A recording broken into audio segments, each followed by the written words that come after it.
ప్రార్థన చేసుకుందాం. Hello, sound కొంచెం.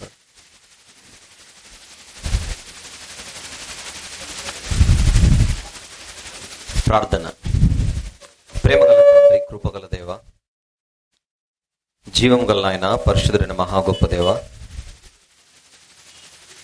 ఈ పగటి వేళ ఏర్పాటు చేసిన సదస్సుకు తండ్రి, మీ పిల్లలందరినీ రప్పించి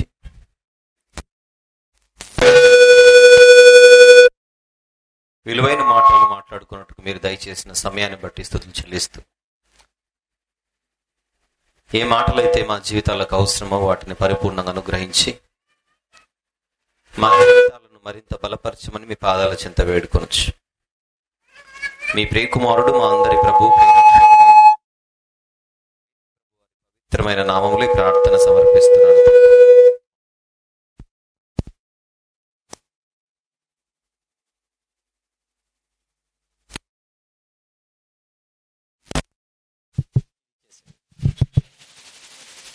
హలో హలో హలో హలో, ఏదైనా ఒకటి.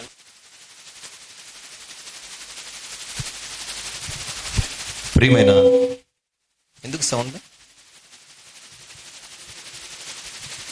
హలో, ప్రియమైన దేవుని వర్లారా, రావులపాలెంకు నేను వాక్య పరిచర్య కోసం రావడం ఇదే మొదటిసారి. ఈ రూట్లో చాలాసార్లు తిరిగాను, కానీ వాక్య పరిచర్య చేయడానికి రావడం ఇదే మొదటిసారి ఆహ్వానించి ఈ యొక్క సదస్సును ఏర్పాటు చేయించిన లేదా చేసిన సోదరులు, hello hello,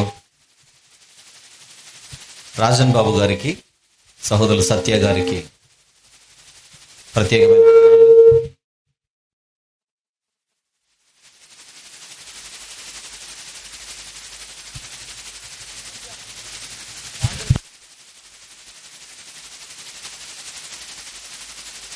hello hello, right.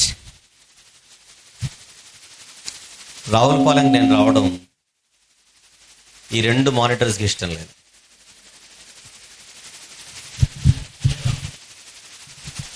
వేదిక మీద ఉన్న దైవజనులకు, విశ్వాసులందరికీ కూడా పేరు పేరున ప్రభు పేరట ప్రత్యేకమైన వందనాలు. మనకున్న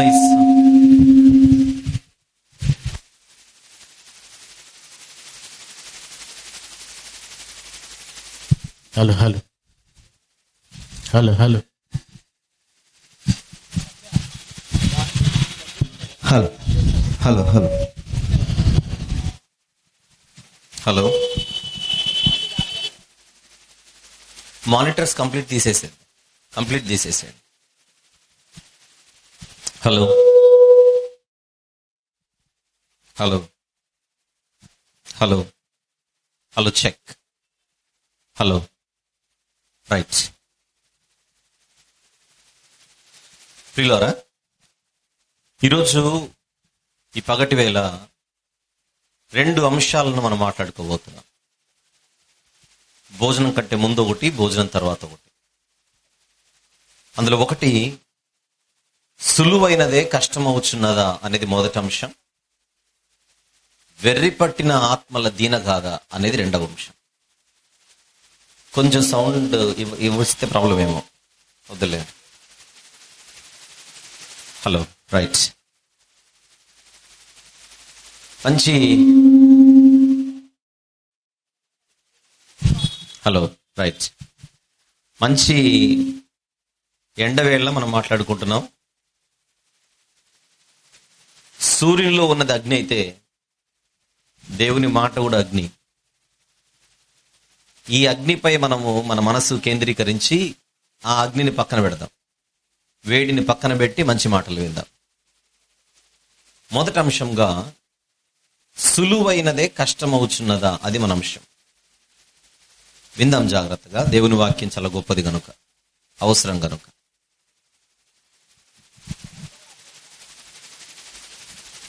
క్రొత్త సంవత్సరంలోనికి అడుగు పెట్టి మనము 2వ నెలలో ఉన్నాం. ఇది కంపల్సరీ అంటారా? ఆఫ్ చేసినా పర్లేదా? కొంచెం భరించండి. ఇది కూడా ఆఫ్ చేసేసాడు. ఎందుకంటే నాకెలాగూ తగలట్లా, నాకు తగలినప్పుడు మీకెందుకు తగలాలి?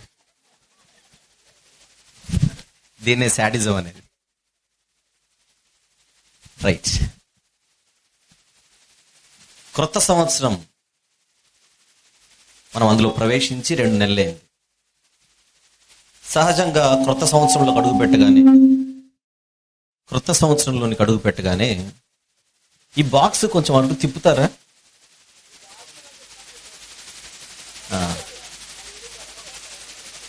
పడిపోతాయా?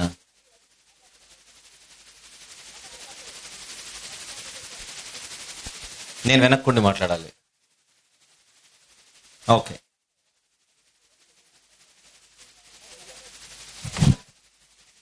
నాకు డౌట్ ఏంటంటే ఫస్ట్ మెసేజ్ రాలేదు ఈ ప్రాబ్లం. నేను మ్యాచ్ ఫిక్సింగ్ అని.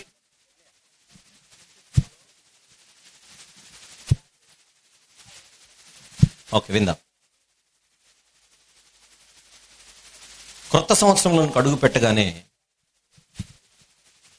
మనం ఎన్నో ఆశలతో అడుగు పెడతాం.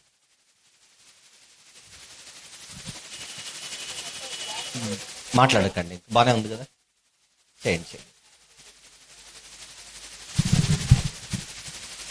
రావులపాలెం ఎంట్రన్స్ అలా ఉంది నాది.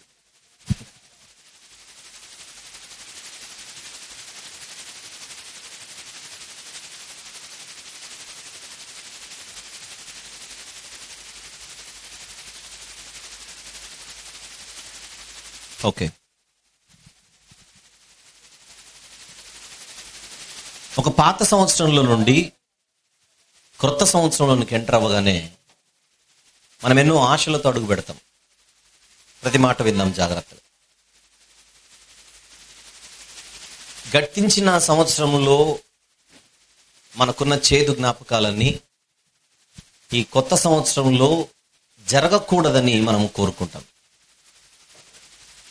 దాని కొరకు ఎన్నో ఆలోచనలు, దాని కొరకు ఎన్నో సంప్రదింపులు, తలంపులు, ప్రణాళికలు ఇవన్నీ వేసుకొని మనం ప్రవేశిస్తాం. ఈరోజు ప్రత్యేకించి నేను మాట్లాడే ప్రతి మాట దేవుని కొరకు యథార్థవంతంగా మేము బ్రతకాలి అనే కృతనిశ్చయంతో ఉన్న ప్రతి ఒక్కరూ జాగ్రత్తగా వినవలసిన మాటలు. క్రొత్త సంవత్సరం గురించి నేను ఇప్పటి వరకు ఒక 5 సందేశాలు ఆయా ప్రాంతాల్లో ఇచ్చాను. న్యూ ఇయర్ మెసేజెస్ అని. శాస్త్రీయ దృక్పథంలో అది మొదటిది, చారిత్రాత్మక దృక్పథంలో అది రెండవది, బలం అన్నది దినములోన దైవములోన అన్నది మూడవది, క్రిస్మస్ వస్తే న్యూ ఇయర్ వస్తుందా అనేది నాలుగవది, వాడబారని వాక్యం ఎడబాటుకు గురి ఆయన అనేది ఐదవది. ఈరోజు మీరు వినబోయేది, ఎవరికైనా నోట్స్ రాసుకునే అలవాటు ఉంటే, నూతన సంవత్సర సందేశాలు అని మెయిన్ హెడ్డింగ్ పెట్టుకొని ఇది ఎపిసోడ్ 6 అని పెట్టుకోండి. 6వ సందేశం ఇది. దీనికి సబ్ టైటిల్ గా సులువైనదే కష్టమవుచున్నదా అనేది సబ్ టైటిల్. అనగా నూతన సంవత్సర సందేశాల శీర్షికలో ఇది 6వది అని మీరు మనసులో పెట్టుకోవాలి. వాక్యాన్ని ఆధారం చేసుకొని కొన్ని మంచి ఆలోచనాత్మకమైన విషయాలు ఈ మొదటి సెషన్లో మనం అందరము మనసు పెట్టి జాగ్రత్తగా ఆలోచిద్దాం. ఒక కొత్త ఏడాదిలోనికి మనం ప్రవేశించేటప్పుడు ఎప్పుడు కూడా ఆశలతోనే ప్రవేశిస్తాం, కానీ జరగకూడనివి జరగాలన్న కోరికలతో ఎవరు కొత్త సంవత్సరంలోనికి అడుగు పెట్టరు. కొన్ని సందర్భాలలో మనం ఏవో పనులు చేపట్టు, మళ్ళీ నేను గుర్తు చేస్తున్నాను, నేను దేవునికి పనికి రావాలి, దేవునికి ఉపయోగకరంగా ఉండాలి అనే ఆలోచనతో బ్రతుకుతున్న ప్రతి ఒక్కరి కోసం ఈ సందేశం.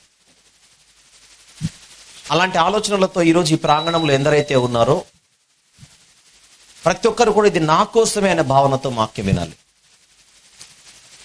మీటింగ్ పెట్టారు కనుక మేము వచ్చాము, చూద్దాం ఎలా ఉంటుందో అనే ఆలోచనతో వచ్చిన వారికి ఈ మాటలు పనికిరావు. మేము దేవుని కొరకు బ్రతకాలి అనే నిర్ణయం తీసుకున్న ప్రతి ఒక్కరికి ఇది పనికొచ్చే సందేశం.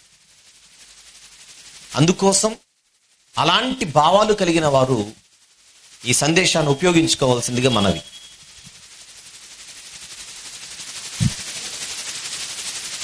దేవుని సేవలో మనం ఎన్నో చేయాలని ఒక విశ్వాసులుగా లేదా సంఘస్థులుగా లేదా పరిచారకులుగా లేదా సేవకులుగా ఏదో చేయాలన్న ఆలోచనతో మనం ఎన్నో కార్యక్రమాలు ఆలోచిస్తూ ఉంటాం. కానీ అవి జరగవు. ఖచ్చితంగా జరుగుతుంది అనుకున్నవి జరగకుండా వాయిదా పడుతూ ఉంటాయి.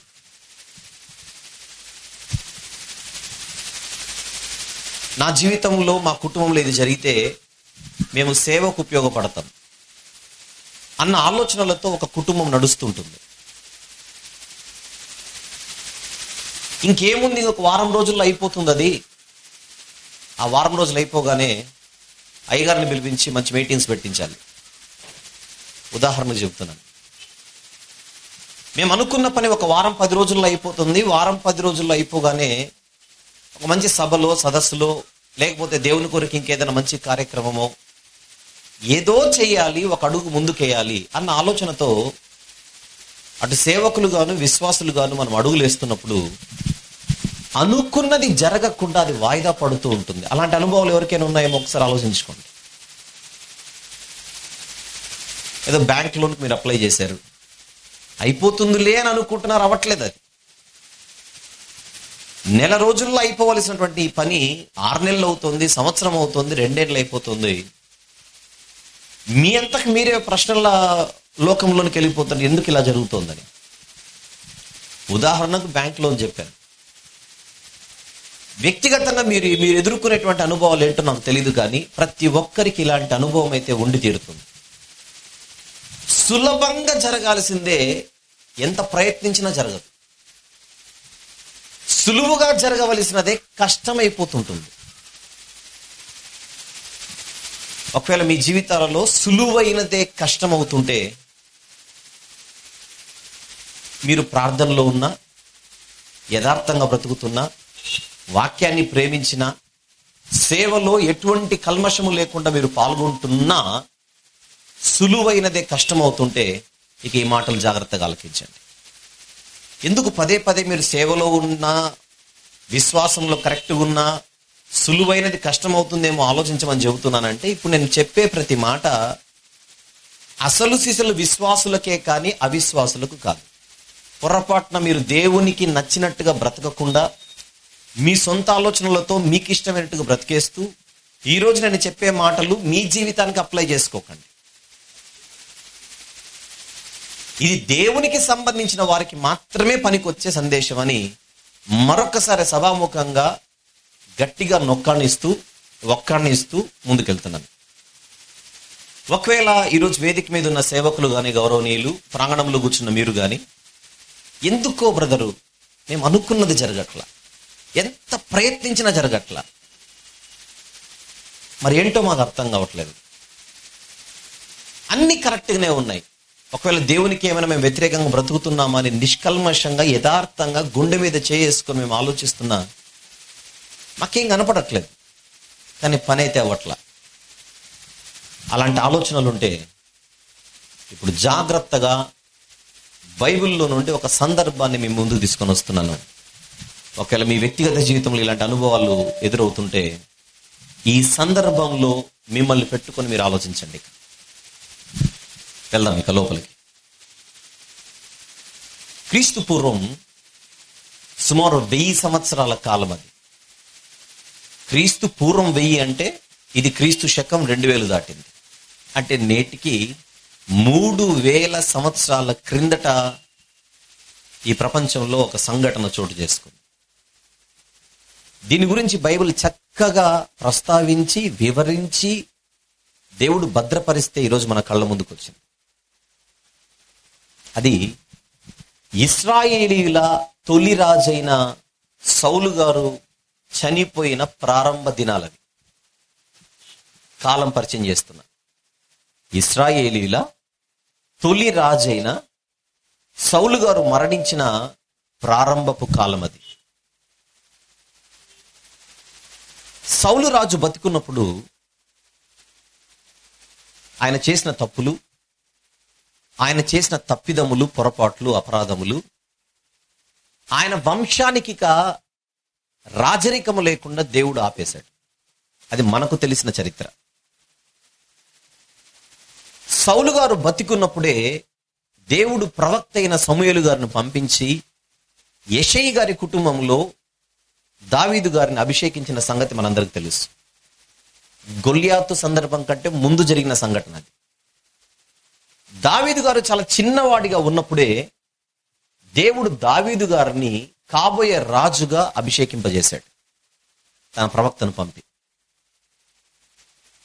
అది రాను రాను రాను రాను నెమ్మదిగా ప్రజలలో కూడా వ్యాప్తి చెంది ఇశ్రాయేలీయులకు కాబోయే రాజు దావీదు అన్న వార్త వెళ్ళిపోయింది. ఎందుకంటే గొల్యాతును చంపిన తర్వాత, గొల్యాతును చంపడం కంటే ముందు కూడా సౌలు రాజు దగ్గర దావీదు గారు ఆయన వాయిద్యాలు వాయించడం కానీ, ఆయన ఆయుధాలు మోయడం కానీ, యోధులకు ముందుగా నడిపించడం కానీ, దావీదు గారు ఎక్కడికి వెళుతున్నా కూడా దేవుడు ఆశీర్వదిస్తున్నాడు. అది నెమ్మది నెమ్మదిగా ప్రజలకే కాదు, సౌలు యొక్క కుటుంబాన్ని కూడా అర్థమైపోయింది. సౌలు తర్వాత నెక్స్ట్ కింగ్ ఎవరు అని అడిగితే దావీదు గారే. సౌలు కుమారుడైన యోనాతాను గారికి కూడా బాగా తెలుసు, నా తండ్రికి వారసుడు నేను కాదు, నా స్నేహితుడు దావీదే అని.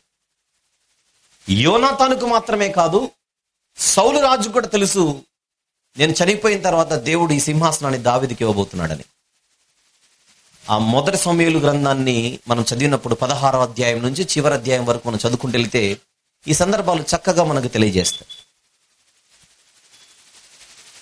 ఈ క్రమంలో సౌలు గారు దావీదు గారి మీద అసూయ పెంచుకోవడం, ఈర్ష్యను పెంచుకోవడం, ఆయన ప్రాణం తీయడానికి ప్రతిరోజు వెంటాడడం, వేటాడడం, ఇన్ని కష్టాలకు ఓర్చుకుంటూ దావీదు గారు పట్టుదలగా పారిపోతున్నా కూడా సౌలు రాజును మాత్రం ఎప్పుడు ఏమీ అనలేదు. ఆయనను చంపే అవకాశం పలు సందర్భాల్లో దావీదు గారికి వచ్చినా కూడా దాన్ని వినియోగించుకోక, దేవుని చేత ఎన్నుకొనబడిన వాడు, అభిషేకింపబడిన వాడు, ఆయన మీద నేను ఎలా చేయి వేస్తానని ఒక మంచి విలువలతో కూడినటువంటి జీవితాన్ని దావీదు గారు గడిపినట్టుగా మనం చూస్తాం ఆ మొదటి సమూయేలు గ్రంథంలో.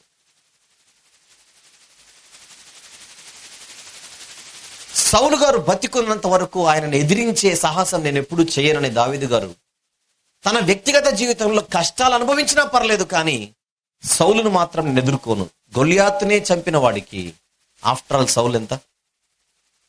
సింహాన్ని చంపిన వాడికి సౌలు ఎంత? ఎలుగుబంటును చంపిన వాడికి సౌలు ఎంత? ఫిలిష్తీయుల 100 ముందోళ్ళను తీసుకొని రమ్మంటే 100 మందిని ఒక్కడేళ్ళి చంపడానికి వెళ్ళి 100 దెమ్మని సౌలు అడిగితే 200 మందిని చంపి ముందోళ్ళు తీసుకొని వచ్చాడు. ఈ వీరుడికి ముసలివాడైన సౌలు ఎంత ఒక లెక్క చెప్పండి. కానీ ఎప్పుడు సౌలు గారి మీద చెయ్యి వేసే సాహసం ఎప్పుడు చేయలేదు ఆయన. కానీ ఇప్పుడు సౌలు గారు చనిపోయారు. సౌలు చనిపోయాడు. ఏ వ్యక్తి అయితే ఇన్ని రోజులు అడ్డంకిగా ఉన్నాడో ఆ వ్యక్తికి లేడిక. ఇప్పుడు మీరు చెప్పండి, సౌలు గారు మరణించారు గనుక, సౌలు అన్న వ్యక్తి చనిపోయాడు గనుక ఇప్పుడు సింహాసనం మీద ఎవరెక్కాలి? ఆటోమేటిక్గా దావీదు గారు వచ్చేయాలి. దావీదు అన్న ఆయన మనుషుల చేత ఎన్నుకొనబడిన వాడు కాదు, దేవుని చేత ఎన్నుకొనబడిన వాడు. యెషయి కుటుంబంలో మంచి రూపవంతులు, మంచి బలాఢ్యులు ఎందరో ఉన్నా వాళ్ళందరినీ పక్కన పెట్టి కేవలం బాలుడైన దావీదు గారిని దేవుడు ఎన్నుకున్నాడంటే ఈయన దేవుని చేత ఎన్నుకొనబడిన ఒక మంచి వ్యక్తి. అది మనకే కాదు, దావీదు గారికి తెలుసు, ఇశ్రాయేలీయులకు తెలుసు, అందరికీ తెలుసు. సౌలు ఎప్పుడైతే చనిపోయాడో ఇక రూట్ క్లియర్ అయిపోయింది దావీదు గారికి. ఇంకా రెడ్ కార్పెట్ పరిచి దావీదు గారిని తీసుకుని వెళ్ళి కుర్చీలో కూర్చోబెట్టాలి, అంతే, ఇంకేం లేదు అక్కడ. సులువైందే. ఆయన ఈజీగా వెళ్ళి కూర్చోవాలి. మన పాఠం అదే, సులువైనదే కష్టం అవుతున్నది, అది మర్చిపోకండి. ఇక దావీదు గారు ఈజీగా వచ్చి కుర్చీ మీద కూర్చోవాలి, సింహాసనం మీద. 12 గోత్రాల వారిని పరిపాలించడానికి దావీదు గారు ఇక రెడీ అయిపోవాలి ఇంట్లో. కానీ మీరు ఆశ్చర్యపోయే విషయం చెప్పనా, 12 గోత్రాల ఇశ్రాయేలీలకు దావీదు గారు రాజవ్వడానికి సౌలు గారు మరణించిన తర్వాత అక్షరాల 7 సంవత్సరాల 6 నెలల సమయం పట్టిందంటే మీరు నమ్ముతారా? ఎంత? 7 సంవత్సరాల 6.5 నెలలు. 6 నెలలు, క్షమించండి, 6 నెలలు అంటే 7.5 సంవత్సరాలు. 7.5 సంవత్సరాలు అంటే చిన్నదా? రాజు చనిపోయాడు, దేవుని లెక్క ప్రకారంగా దావీదే రావాలి. ఇప్పుడు మనందరూ కూడా అదే. మీరు సమూయేలు మొదటి గ్రంథం చదివితే సౌలు చనిపోయాడంటే నెక్స్ట్ వెంటనే మీరు ఎక్స్పెక్ట్ చేయాల్సింది దావీదునే రాజుగా. కానీ మనమందరం ఊహిస్తున్నట్టుగా దావీదు గారు వెంటనే రాజు కాలేదు. దేవుడు దావీదు గారిని సింహాసనం మీద కూర్చోబెట్టడానికి దేవుడు తీసుకున్న కాలం ఎంతని చెప్పాను ఇందాక? 7 సంవత్సరాల 6 నెలలు, 7.5 సంవత్సరం. మీరు ఆలోచించండి. మనము త్వరపడి ముందుకెళితే మనకు ప్రశ్నలు రావు, కానీ ఆగి ఆలోచిద్దాం. సౌలు గారు చనిపోయిన తర్వాత దావీదు గారు సింహాసనం ఎక్కడానికి దేవుడు 7.5 సంవత్సరాల టైం ఎందుకు తీసుకున్నాడు అనే ప్రశ్న పుట్టుద్ది ఇప్పుడు మనందరికీ. రావాలా లేదా చెప్పండి? ఆయనే కదా ఎన్నుకున్నది, ఆయనే కదా అభిషేకించింది, ఆయనే కదా ఈ దావీదు అనేటువంటి చిన్నవాడిని కాపాడుకుంది. అలాంటి మనిషిని వెంటనే ఎందుకు ఎక్కించలేదు? అదే మన పాఠం, అదే ఈరోజు మన పాఠం. సులువైనదే నా లైఫ్లో ఎందుకు కష్టమవుతోంది అనే ప్రశ్న మీకుంటే ఒక్కసారి ఇప్పుడు దావీదు గారి దగ్గరికి రండి. ఆయనకెందుకు అంత టైం పట్టిందో తెలిస్తే మీకెందుకు ఇంత టైం పడుతుందో మీకు అర్థమవుతుంది. గత ఏడాది మీరు కొన్ని పనులు అనుకున్నారు, సేవకులుగా, విశ్వాసులుగా, భక్తులుగా, కానీ జరగల. మీరందరూ ఇప్పుడు కొత్త సంవత్సరంలోకి ఎంటర్ అయ్యారు. ఏ ఆలోచనలతో, ఏ ఆశలతో? గత సంవత్సరం అంటే జరగలేదు, ఈ సంవత్సరం జరిగిపోతుంది అనే ఆలోచనలతో మీరు ఎంటర్ అయితే జాగ్రత్త. గత ఏడాది జరగవలసినది ఈ ఏడాది జరుగుతుందని మీరు అనుకుంటున్నా ఈ ఏడాది కూడా జరగకపోతే మీరు అస్సలు ఆశ్చర్యపోకండి, అస్సలు ఆశ్చర్యపోకండి. అది వచ్చే సంవత్సరం జరగవచ్చు, లేదా ఇంకొక సంవత్సరం పట్టొచ్చు. 3 నెలలలో జరగవలసినది 3 సంవత్సరాలు కూడా పట్టొచ్చు. ఎందుకలా అనే ప్రశ్న మీదైతే దావీదు గారికి 7.5 సంవత్సరాలు పట్టింది అంటున్నాను ఇక్కడ. దావీదు గారు ఎవరు? నా ఇష్టానుసారుడైన మనుష్యుడు, నా ఉద్దేశములనియు నెరవేర్చువాడు అని సాక్ష్యము కలిగిన వాడు, దేవునికి ఇష్టుడు. దేవునికి ఇష్టుడికి తన జీవితంలో ఎదురైందేంటి? సులువైనదే చెప్పాలి, కష్టమైపోయింది. ఎందుకయిందో, ఎందుకు దేవుడు 7.5 సంవత్సరాల పాటు దావీదు గారిని వెయిట్ చేయించాడో ఇప్పుడు జాగ్రత్తగా చూద్దాం. ఎప్పుడైతే సౌలు గారు చనిపోయారో, సౌలు గారు చనిపోయే సమయానికి దావీదు గారు సిక్లగు అనే ఒక గ్రామంలో నివసించేవాడు. ఎక్కడ? ఫిలిస్తీన్ల రాజు దగ్గరికి వెళ్ళి సౌలుకు భయపడి, నేను మా దేశంలోనికి వెళితే మా దేశంలో మా రాజు నన్ను వేటాడుతున్నాడు గనుక దయచేసి నాకు ఒక ప్రాంతం ఇవ్వు అంటే ఫిలిస్తీన్ల రాజు దావీదు గారికి ఒక గ్రామాన్ని ఇచ్చేస్తాడు. దాని పేరే సిక్లగు. ఆ సిక్లగులో సుమారు ఒక 600 మందిని పెట్టుకుని ఆయన బతికేవాడు. ఇప్పుడు సౌలు చనిపోయాడు, సందర్భం అది.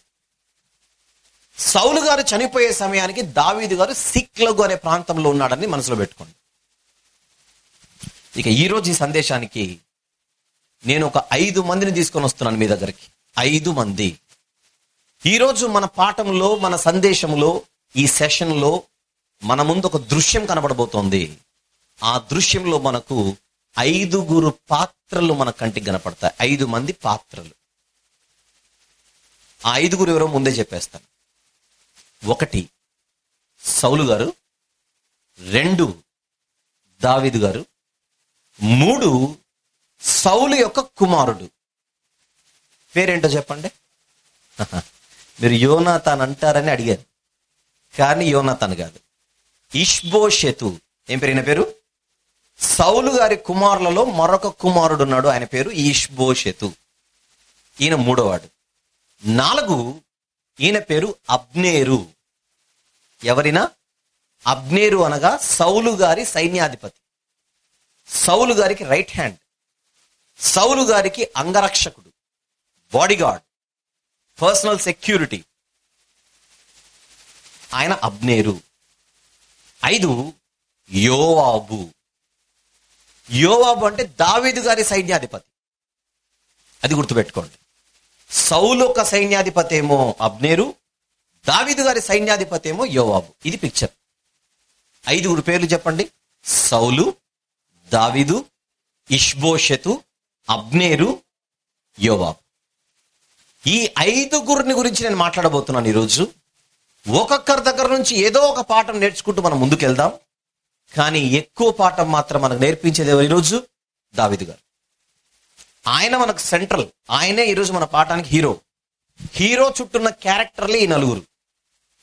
అది మనసులో పెట్టుకోండి. ఇక సందర్భంలోనికి వెళ్దాం. సౌలు గారు చనిపోయే సమయానికి దావీదు గారు సిక్లగులో ఉన్నాడని చెప్పాను. సౌలు గారు చనిపోయే సమయానికి ఆయన 12 గోత్రాల వారిని పరిపాలించి చనిపోయాడు, మర్చిపోకండి.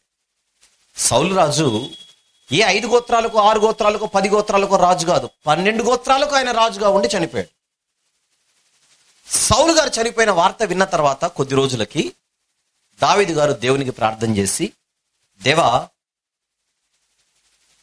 నన్ను చంపాలనుకున్నవాడు ఇప్పుడు చనిపోయాడు కనుక నేను ఇప్పుడు నా దేశంలోనికి వెళ్ళిపోవచ్చా అంటే, యూదయ దేశం, బెత్లెహేము వాడు కదా దావీదు గారు. ఏ ఊరి వాడు? బెత్లెహేము వాడు.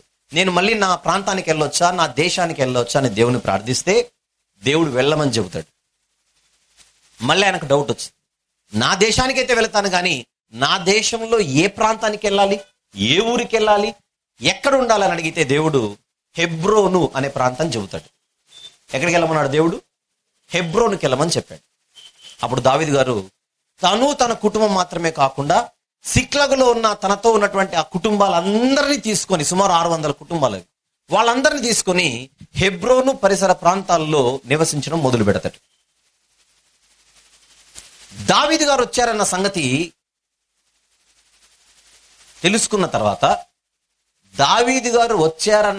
తెలుసుకున్న తర్వాత, యూదులు మాత్రమే, 12 గోత్రాల్లో యూదులది ఒక గోత్రం, యూదా గోత్రం, కేవలము యూదులు మాత్రమే దావీదు గారి దగ్గరకు వచ్చి, నువ్వు మమ్మల్ని పరిపాలించాలని యూదులు ఆయనకు పట్టాభిషేకం చేసి దావీదు గారిని ఆయనకు రాజుగా, వారికి రాజుగా చేసుకుంటారు.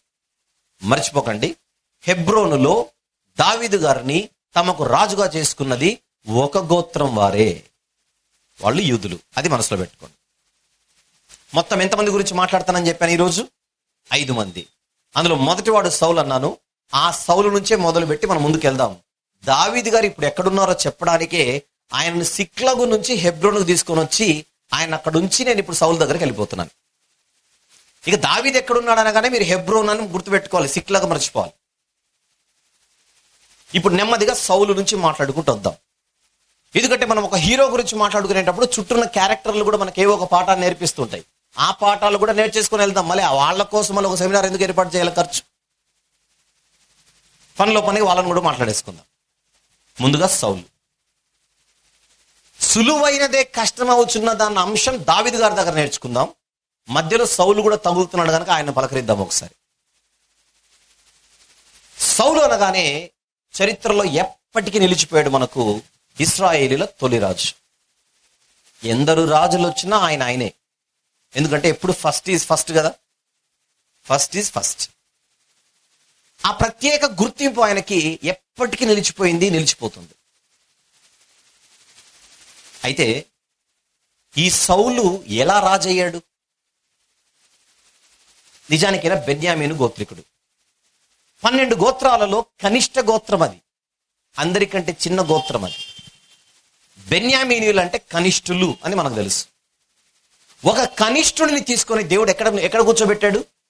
ఒక సింహాసనం మీద కూర్చోబెట్టి 12 గోత్రాల వారిని పరిపాలించే ఒక మంచి అవకాశం, ధన్యత దేవుడు ఈ అనామకుడికి ఇచ్చాడు ఒకరోజు. అసలు సౌలు రాజు అవ్వడానికి గల కారణం ప్రజల తప్పిదం. ఎందుకు అంటారేమో, వారికి మంచి రాజుగా దేవుడే ఉన్నాడు. ఒకనాడు ఐగుప్తులో వెట్టి చాకరి అనుభవిస్తుంటే ఆయన కాళ్ళు పట్టుకుంటే ప్రజలందరూ వచ్చి వారి మొరను విని అబ్రహాము, ఇస్సాకు, యాకోబులు అనే పితరులకు ఆయన చేసిన వాగ్దానాన్ని జ్ఞాపకం చేసుకుని ఒంటి చేత్తో ఐగుప్తులకేమో 3 చెరువులు నీళ్లు దాపించి వీరిని తన బాహుబలం చేత బయటికి తీసుకొని వచ్చాడు. ఎవరు? దేవుడు అనే మహారాజు. ఆ రోజు ఇశ్రాయేలీయులను ఐగుప్తు నుంచి బయటికి తీసుకొని వచ్చిన రాజు ఎవరు? ఆ రోజు అనే ప్రశ్న కనపడుతుంది ఇక్కడ. ఐగుప్తీయుల నుంచి బయటికి తీసుకొని రావడమే కాదు కానీ, ఐగుప్తీయుల బలము నుండి బయటికి తీసుకొని రావడమే కాదు కానీ, అడ్డొచ్చిన ఎర్ర సముద్రాన్ని కూడా చీల్చి పొడి నేలగా మార్చి ఆ ఆరిన నేల మీద నడిపించిన రాజు. ప్రశ్న, ఎవరు ఆ రోజు?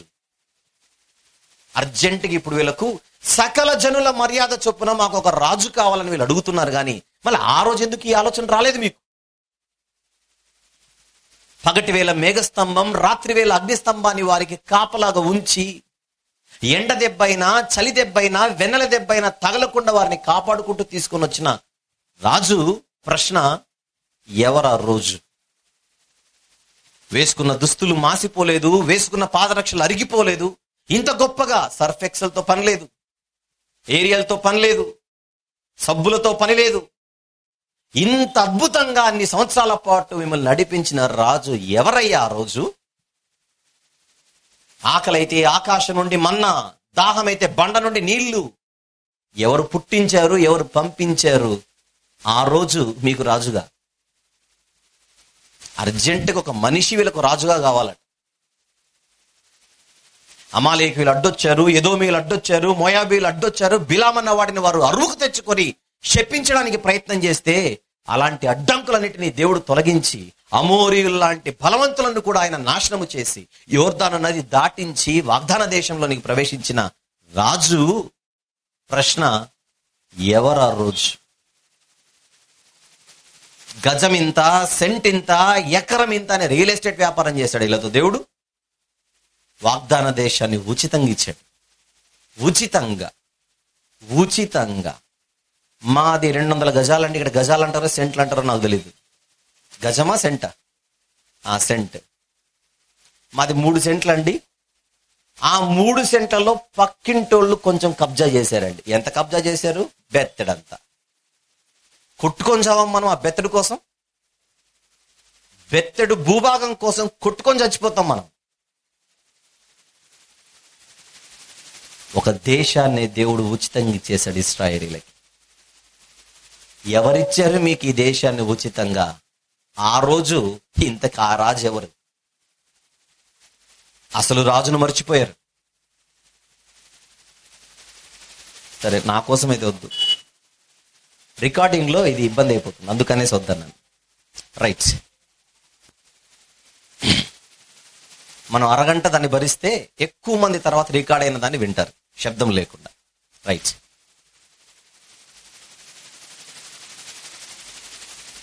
అలాంటి గొప్ప రాజును వాళ్ళు వదులుకొని ఈ రోజు కొత్తగా సమూయేలు గారి దగ్గరకు వచ్చి అడిగారు, సకల జనుల మర్యాద చొప్పున ఎవరు కావాలట? మాకు రాజు కావాలి. అలా ప్రజల తప్పుడు ఆలోచన మేరకు పుట్టినవాడే సౌలు అనేటువంటి ఈ రాజు. మనిషిగా పుట్టాడు, కానీ ఇతను రాజు అవ్వడానికి గల కారణం ప్రజల తప్పుడు విధానం, ప్రజల తప్పుడు ఆలోచన. ఈ సందర్భంగా మనం మాట్లాడుకుందాం. ఇక్కడ కూర్చున్న మీరు కూడా మనుషులను అభిమానిస్తూ, మనుషుల పాలన కావాలని కోరుకుంటూ, ఫలానా వ్యక్తి వస్తే మాకు న్యాయం జరుగుతుంది, ఫలానా నాయకుడు వస్తే మాకు న్యాయం జరుగుతుందని, ప్రత్యేకించి ఎలక్షన్ల మూమెంట్లో మనుషులపై మీరు ఎక్కువగా ఫోకస్ చేసి వాళ్ళను మాత్రమే ఊహించుకుంటూ రాజులుగాను, పాలకులుగాను, నాయకులుగాను ఉంటే బహుపరాక్ తెలియకుండానే మీరు విగ్రహారాధనలోనికి వెళ్ళిపోయే ప్రమాదం ఉంది. మన అసలు సిసలు రాజు, పాలకుడు, నాయకుడు, రాజులకు రాజు, ప్రభులకు ప్రభు పరలోకమందున్నాడు. ఆయన పాలనలో మనం బతికున్నాం, ఆయన పాలనలోనే నడుస్తున్నాం. అసలు పాలకుడు ఆయన.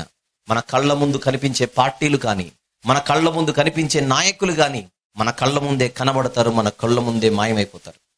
కొద్ది రోజుల నుండి వెళ్ళిపోయే మనుషుల మీద మనసు పెట్టక, ప్రజాస్వామ్యంలో ఉన్నాం గనుక, ఒక దేశంలో ఉన్నాం గనుక, ఎలక్షన్లు వస్తున్నాయి గనుక, ఉన్నవారిలో ఎవరు బెటర్ ఆలోచించి వాళ్ళకు ఓటేయడంలో తప్పులేదేమో, కానీ మీ మనసులో మాత్రం ఎప్పటికీ నిత్య పాలకుడిగా ఎవరిపై ముద్ర వేసుకోవాలి? మీ మనసులో ప్రభువైన యేసుక్రీస్తు. అది గుర్తుపెట్టుకోండి. ఆయన ఎప్పుడు మోసం చేయడు, ఆయన ఎప్పుడు దోచుకోడు, దోచుకున్నది ఎక్కడ దాచుకోడు. ఆయనకు పెట్టడమే తెలుసు కానీ తీసుకోవడం తెలియదు.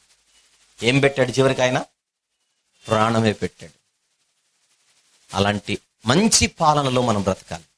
ఒకనాడు ఇశ్రాయేలీయులు చేసిన తప్పే మనము చేసి, చరిత్రలో ప్రజలు చేసిన తప్పే మనము చేసి, ఈరోజు మన కళ్ళ ముందు తిరిగే నాయకులనే దేవుళ్ళుగా చేసుకొని బతకకూడదు. ఈ మధ్య కాలంలో నాయకులే దేవుళ్ళు అయిపోతున్నారు. మా దేవుడు, మా దేవుడు, మా దేవుడు, మా దేవుడు. వద్దు. మీకు తెలిసిన వారు ఎవరైనా ప్రజా నాయకులను దేవుడు అని పిలిస్తే ఒకటే మాట చెప్పండి, మీరు నిజంగా ఆ వ్యక్తిని అభిమానిస్తుంటే దేవుడు అనే పదం మాత్రం ఆయనకు తగిలించొద్దని చెప్పండి. ఎందుకు అంటారేమో. ఇక్కడ విచిత్రం ఏంటంటే, దేవుడు అని అన్నోడు బానే ఉంటాడు, అనిపించుకున్నోడు పోతాడు. తెలుసా మీకు?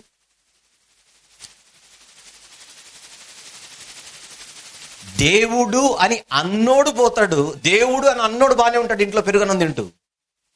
అనిపించుకున్నోడు పోతాడు. నువ్వెలా చెప్పగలవంటావేమో. ఒకరోజు హేరోదు అనే రాజు సింహాసనం మీద కూర్చొని మాట్లాడుతుంటే తూరు సీదోనీయులు వచ్చి అంటారట, ఆయన ప్రసంగం విని, ఇది దైవ స్వరమే గాని మానవ స్వరం కాదన్నారట. పొంగిపోయాడు సింహాసనం మీద కూర్చొని. వీళ్ళకేదో రాజు దగ్గర ఏదో అవసరాలు ఉన్నాయి కనుక ఏదో తీర్చుకోవడానికి ఐసు పూసారు. ఏమంటున్నారు? ఇది దైవ స్వరమే గాని, గాడిద గొంతు తీసుకొని మాట్లాడుతున్నాడు అక్కడ. దానికి తెలిసిన బిల్డప్ ఎంత? దైవ స్వరమే గాని. అన్నోడికి బుద్ధి లేకపోయినా అనిపించుకున్నాడు. ఆలోచించొద్దు. నా వాయిస్ ఏంటి? ఏ రోజైనా ఏ ఆల్బంలో అయినా నా చేతి వాడన్నా పాట పాడించుకున్నాడా? పోనీ వాళ్ళు అంటే అన్నారు, నేను నమ్మొద్దు.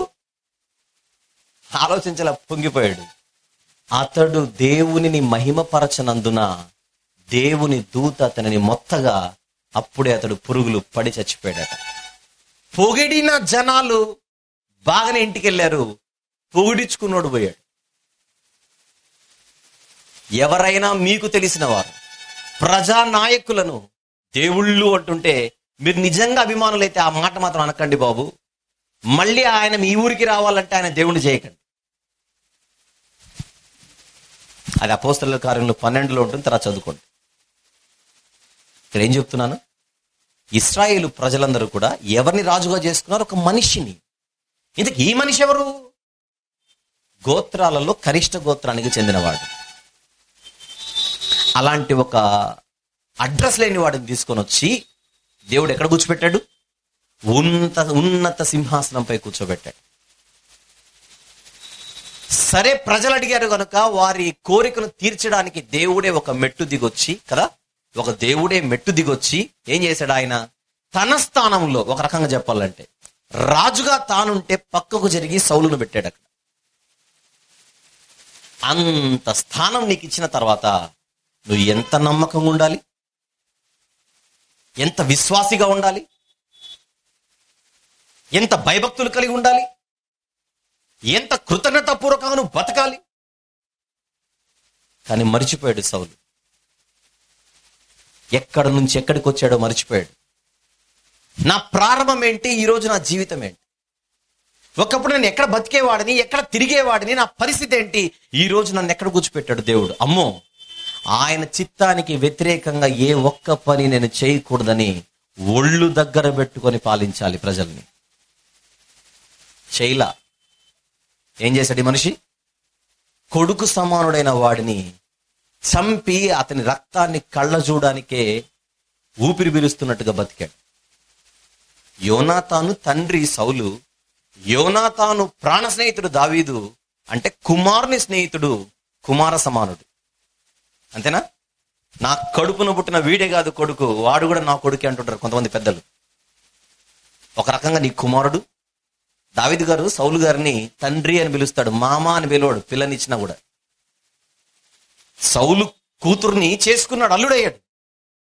కానీ సౌలు గారిని పిలిచేటప్పుడు నా తండ్రి. చూడండి మాట ఒకసారి, సమూయేలు మొదటి గ్రంథం, సమూయేలు మొదటి గ్రంథం 24వ అధ్యాయం 11వ వచనం చూద్దాం ఒకసారి. 11, నా తండ్రి చూడుము, ఇదిగో చూడము, నిన్ను చంపక నీ వస్త్రపు చెంగు మాత్రమే కోసి తిని. ఎవరితో మాట్లాడుతున్నాడు దావీదు గారు ఇక్కడ? సౌలు గారితో. నిజానికి ఏమవుతాడు? అప్పటికి పెళ్లి అయిపోయింది. ఏమని పిలవాలి? మామయ్య అని పిలవాలి. పిలవట్లేదే? తండ్రి. ఆ ఒక్క పిలుపు చాలదు సౌలు గారు నా కొడుకు నేను చంపుకుంటాను అనుకోవడానికి. నాన్న అంటున్నాడు, తండ్రి అంటున్నాడు, డాడీ అంటున్నాడు. కానీ ఈ కఠినాత్ముడు ఆ నిర్దోషి ప్రాణాన్ని తీయడానికే బతికాడు. ఏం ఒరిగింది ఇప్పుడు ప్రజలకి? ప్రజలను పక్కన పెట్టేద్దాం, మన సౌలు గురించి మాట్లాడుకోవాలి. సౌలు గురించి మనం నేర్చుకోవాల్సిన పాఠం ఏంటి ఈరోజు? ఎక్కడో ఉన్నవాడిని ఎక్కడో కూర్చోబెడితే ఆ విషయమే మర్చిపోయి, గతాన్ని మర్చిపోయి, వర్తమానాన్ని చెడగొట్టుకుంటూ భవిష్యత్తును తుడిచిపెట్టేసుకుంటున్నాడు చేతులారా. ప్రియ సహోదరుడు, సహోదరి, ఒక్కసారి సౌలు గారిని ముందు పెట్టుకొని మన జీవితాలు పరిశీలించుకుందాం. మనము కూడా ఒకప్పుడు ఎలాంటి జీవితంలో ఉన్నామో మనకు తెలియదు, కానీ మన జీవితాలు ప్రశ్నించుకుందాం, పరిశీలించుకుందాం. ఎక్కడ పుట్టాము, ఎక్కడ పెరిగాము, ఎలా పెరిగాము, అదంతా ఒక్కసారి ఆలోచించుకోండి. అలాంటి మనల్ని తీసుకొని వచ్చి దేవుడు ఒక స్థానం కల్పించి, ఒక సంఘములోనూ ఒక స్థానంలోనూ ప్రజల మధ్య నిన్ను నిలబెట్టి, ప్రజలకు 10 మాటలు వినిపించే ఒక మంచి భాగ్యాన్ని నీకు కల్పించాడు. ఈరోజు మీరు కేవలం వాక్యం వినువారు మాత్రమే కాదు, 10 మందికి చెప్పి వారిని కూడా తీసుకొని వచ్చే స్థితిలో మీరు ఉన్నారేమో. ఈరోజు మీరు వాక్యం వినేవారు మాత్రమే కాదు, అవసరమైతే 10 మంది కోసం చక్కగా ప్రార్థన చేసే సామర్థ్యం మీకుందేమో. ఈరోజు వాక్యం వినేవారు మాత్రమే కాదు, చక్కని స్వరంతో పాటలు పాడే మంచి అవకాశం దేవుడు నీకు ఇస్తున్నాడేమో. ఈరోజు మీరు వాక్యం వినేవారే కాదు, 10 మందికి ఇలాంటి సభలు ఏర్పాటు చేసి ఒక 100 మందిని కూర్చోబెట్టి వాక్యం వినిపించే సామర్థ్యము దేవుడు నీకు ఇచ్చాడేమో. కాదా ఇదంతా ధన్యత? ఇది కాదా భాగ్యం? ఒకనాడు నేను ఏం మాట్లాడినా ఎవడు కూడా పట్టించుకోలేని స్థితి నాది, నా గతం. కానీ ఈ రోజు నేను నిలబడి మాట్లాడుతుంటే ఎంతమంది కూర్చొని వినగలుగుతున్నారు అని నన్ను నేను ప్రశ్నించుకున్నప్పుడు, ఎవరిని వాళ్ళు ప్రశ్నించుకున్నప్పుడు ఎంత ధన్యత ఇది, ఎంత భాగ్యం. నేను ఎవడో తెలీదు, నేను ఎవరికీ తెలీదు, అలాంటి నన్ను దేవుడు ఈరోజు ఇక్కడికి తీసుకొని వచ్చి, సెల్ ఫోన్ లాక్ చేద్దామంటే కొద్దిసేపు సైలెంట్ మోడ్లో పెట్టండి. ఈరోజు నాకు గుర్తింపు ఇచ్చాడు, ఈ స్థానం ఇచ్చాడు, ఈ పొజిషన్ ఇచ్చాడు. అయోగ్యుడను, అపాత్రుడను, అనర్హుడను, ఒక పౌలు గారు అన్నమాట, పూర్వము నేను హింసకుడను, హానికరుడను, దూషకుడను, సంఘమును అపరిమితంగా హింసించే ఒక భయంకరమైన పాపిని, పాపులలో ప్రధానుడను. గతం మర్చిపోలేదు ఆయన, గతము గుర్తు పెట్టుకున్నాడు కనుకనే వర్తమానంలో ఒళ్ళు దగ్గర పెట్టుకుని బతికాడు. ఏ రోజైనా అతిశయించాడా? ఏ రోజైనా గర్వాంధుడయ్యాడా?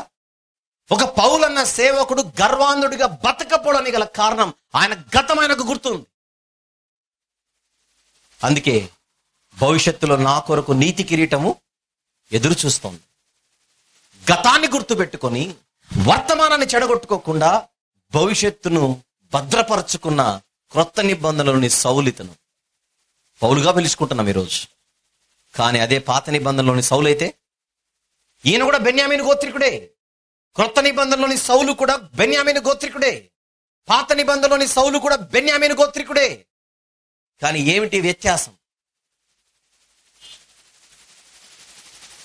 గుర్తుపెట్టుకుందాం. భవిష్యత్తులో మనము పడిపోకూడదంటే, భవిష్యత్తును మనము చేతులారా చెడగొట్టుకోకూడదంటే, మనం ఎప్పుడు కూడా మన గతాన్ని మర్చిపోకూడదు. ఎక్కడ పెరిగాము, ఏ స్థితిలో ఉన్నాం, ఈరోజు దేవుడు ఎక్కడికి తీసుకొని వచ్చాడు. మిమ్మల్ని అందరినీ నిలబెట్టి 2 ముక్కలలో దేవుడు మీ పట్ల చేసిన మేలును చెప్పమంటే మీరందరూ ముక్త కంఠంతో చెప్పే ఒకే ఒక సాక్ష్యం అదే. ఒకప్పుడు నా జీవితం భయంకరమైంది, కానీ ఈరోజు చక్కగా నన్ను ఇక్కడ కూర్చోబెట్టాడు. సగానికి సగం మంది ఒకవేళ బైబిలే గనక మీకు దక్కకపోయింటే, యేసు ప్రభు మీకు పరిచయం కాకపోయింటే, వాక్యం మీకు దగ్గర అవ్వకపోయింటే ఈరోజు మీరు ఎక్కడ ఉండేవారు అని ప్రశ్నిస్తే ఒక్కొక్కరు ఒక్కొక్క జవాబు చెబుతారు. మీరు చెప్పే మాట, అది సిగ్గుపడవలసిన జీవితం నాది, కానీ ఈరోజు ప్రభువును బట్టి అతిశయించే జీవితాన్ని నాకు ఇచ్చాడు. ఎంతమంది చెప్పరు చెప్పండి ఈ మాట? అయితే అందరితో ఒక మాట, సౌలు అనేటువంటి వ్యక్తిని ముందు పెట్టి దేవుడు మాట్లాడుతున్నాడు మనతో. సౌలు వలె గతాన్ని మర్చిపోయి మీ పైనున్న బాధ్యతపై నీళ్లు చల్లకండి. సౌలు కింద ఎంతో మందిని పెట్టాడు, లక్షలాది మంది ప్రజలను చేతికిచ్చి వారిని నాకు అనుకూలంగా నడిపించమని చెబితే ప్రజలను గాలి కొదిలేసి స్వప్రయోజనం కోసం ప్రాకులాడిన సౌలు చరిత్ర మాట్లాడుతున్నా. ఈరోజు బహుశా దేవుడు మీకు కూడా కొన్ని ఆత్మల్ని ఇచ్చాడేమో. ఆ ఆత్మలు మీ కుటుంబంలో ఉన్నారేమో, ఆ ఆత్మలు మీ బంధువుల్లో ఉన్నారేమో, ఆ ఆత్మలు మీ ఇరుగు పొరుగు వారేమో, ఆ ఆత్మలు మీ సంఘస్థులేమో, ఆ ఆత్మలు ఇంకా ఎవరైనా ఉన్నారేమో. ఆ ఆత్మల బాధ్యత దేవుడు నీకు ఇస్తే ఆ బాధ్యతకు న్యాయం చేయకుండా నీళ్లు చల్లి ఆ నమ్మకంపై ఈరోజు చరిత్రలో ఒక సౌలు గురించి ఈరోజు మనం మాట్లాడుకుంటున్నట్టుగా రేపు దేవుడు 10 మంది చేత మన పేరు పెట్టి మాట్లాడించే స్థితికి మన బతుకులు తయారవుతాయేమో. బహుపరాక్, జాగ్రత్త. 5 క్యారెక్టర్లు అని చెప్పాను, అందులో మొదటివాడు సౌలు.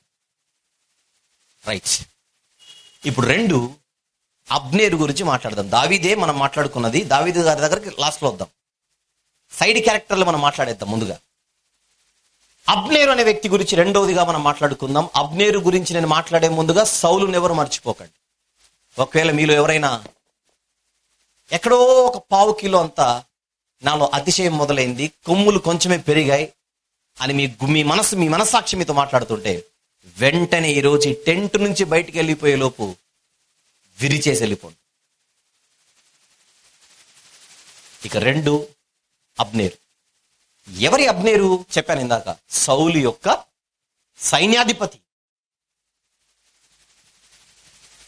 సౌలు ఎక్కడికి వెళితే అక్కడికి వెళ్ళేవాడు. అంగరక్షకుడు అన్నాను, అందుకే బాడీగార్డ్. సౌలు గురించి ఒకవేళ రేపు పొద్దున బయోగ్రఫీ రాయాలంటే అబ్నేరే రాయాలి. అబ్నేరుకు తెలిసినంత ఎవరికి తెలియనంతగా. అలాంటి అబ్నేరు సౌలు జీవితంలో ఎదుర్కొన్న ప్రతిదీ కళ్ళతో చూసిన ప్రత్యక్ష సాక్షి. ఇప్పుడు సౌలు చనిపోయాడు. అబ్నేరుకు బాగా తెలుసు దేవుడు ఎన్నుకున్నది దావీదునేని. అబ్నేరుకు బాగా తెలుసు సౌలు చనిపోయాడు కనుక ఇంకా దావీదు రావాలని. ఎవ్వరికి తెలియకపోయినా నిజానికి ప్రజలందరికీ తెలుసు, అబ్నేరుకి ఇంకా బాగా తెలుసు. ఎందుకంటారేమో, సౌలు రాజు దావీదు గారిని చంపాలని లెక్కలేనన్ని సార్లు ప్రయత్నం చేశాడు. ఒక చోట అయితే వచనం ఉంటుంది, అనుదినము ప్రయత్నం చేసేవాడట. అనుదినము. ఆ వచనం చూద్దాం.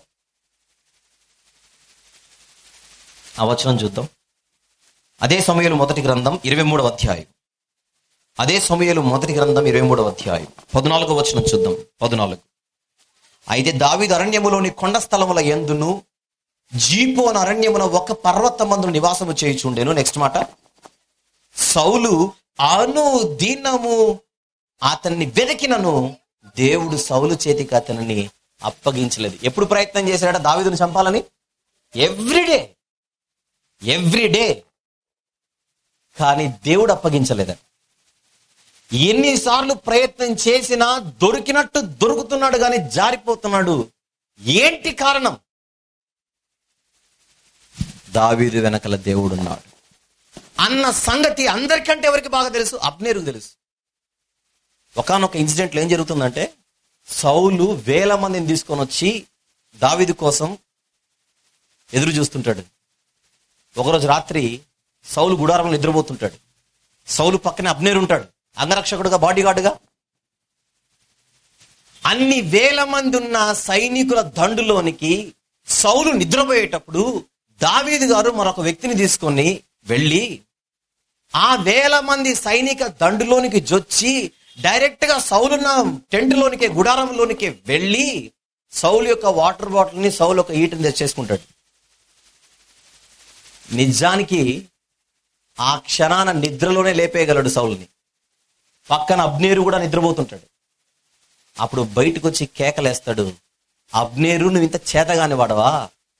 ఒక శత్రువు నీ రాజు దగ్గరకు వచ్చి, నీ యజమానుడి దగ్గరకు వచ్చి అతని ఈటెను, అతని నీటి బుడ్డిని తీసుకుని వెళుతుంటే ఒక చేతగా అంగరక్షకుడుగా నువ్వు చూస్తూ ఉన్నావా? ఏం అంగరక్షకుడు నీవని కేకలేస్తే గుండె జారినంత పని అయిపోయింది అబ్నేరుకి. ఎందుకు చెప్తున్నాను అబ్నేరు గురించి? అన్ని సాక్ష్యాలు ఎన్నో చూశాడు అబ్నేరు. దావీదును వేటాడిన ప్రతి సందర్భంలో సౌలుతో పాటు వెళ్ళిన వాడే అబ్నేరు. అలాంటి అబ్నేరుకి దావీదు గారు ఇక రాజుగా సింహాసనం ఎక్కాలి, అది దేవుడు ఏర్పాటు చేసినదని బాగా తెలుసు.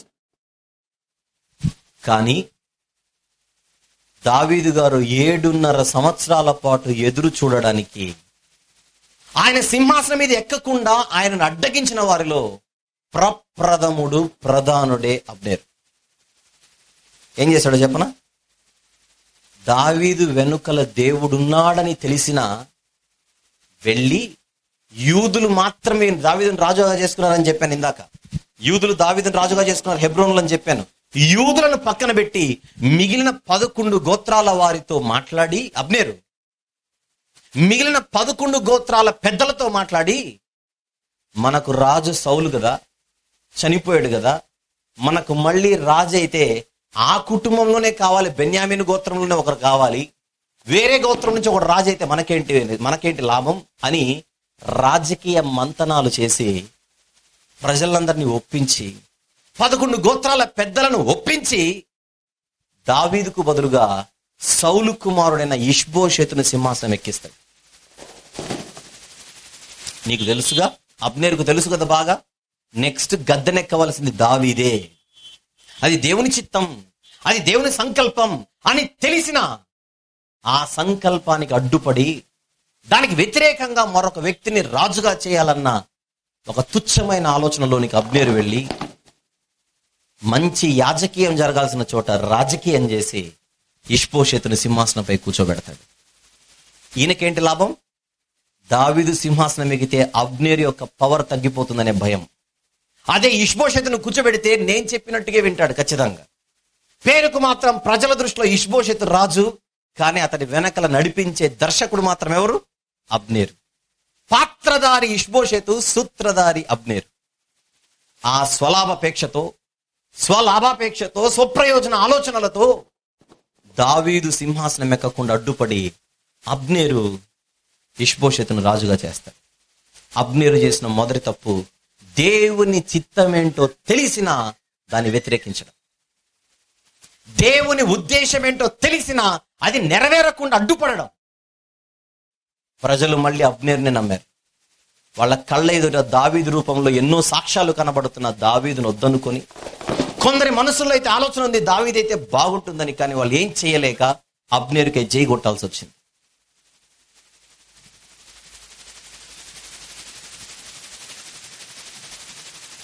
అక్కడతో ఆగల. అబ్నేరు చేసిన రెండో తప్పు. మొదటి తప్పు ఏమంటున్నాను? దేవుని చిత్తమేంటో తెలిసిన ఆ చిత్తము నెరవేరకుండా దానికి అడ్డుపడడం. పరలోకమందు నీ చిత్తము నెరవేరునట్లు భూమి మీద నీ చిత్తం నెరవేరును గాక అని ప్రార్థన చేస్తామే. ఆ చిత్తము తెలుసు అబ్నేరుకి, కానీ నెరవేరకుండా అడ్డుపడ్డాడు. ప్రియ సహోదరుడా, సహోదరి, అబ్నేరు గురించి మనం మాట్లాడుకోవాల్సిన మరొక విషయం, అక్కడికి వెళ్లే ముందుగా ఒక్కసారి ఇక్కడ ఉన్న వాళ్ళందరూ ప్రశ్నించుకోండి. మనము కూడా దేవుని ఇష్టాలేంటో తెలిసి, దేవుని చిత్తమేంటో ఎరిగినా, తెలిసినా కూడా ఆ చిత్తము జరగకుండా మనం అడ్డుపడుతున్నామేమో. బహుపరాక్ ఒక అబ్నేరు ఎలాగైతే చరిత్రలో ఒక హీనాతిహీన చరిత్రగా మనం ఈరోజు మాట్లాడుకుంటున్నామో, మన బతుకులు కూడా అట్లా తయారవుతాయి. చాలా మంది సేవకులు చక్కని సేవ చేస్తుంటారు, కానీ వాళ్ళకి అభ్యంతరాలు ఎన్నో, అడ్డంకులు ఎన్నో. ఇంతకు అడ్డగించేది ఎవరో కాదు, కుటుంబంలో ఉన్న కుటుంబీకులే.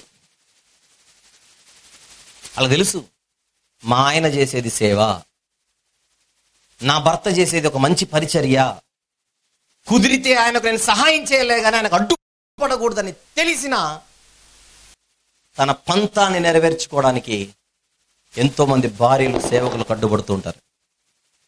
మీరు అబ్నేరు చెల్లెళ్ళు అయిపోతారు. జాగ్రత్త. చిత్తం ఏంటో తెలిసిన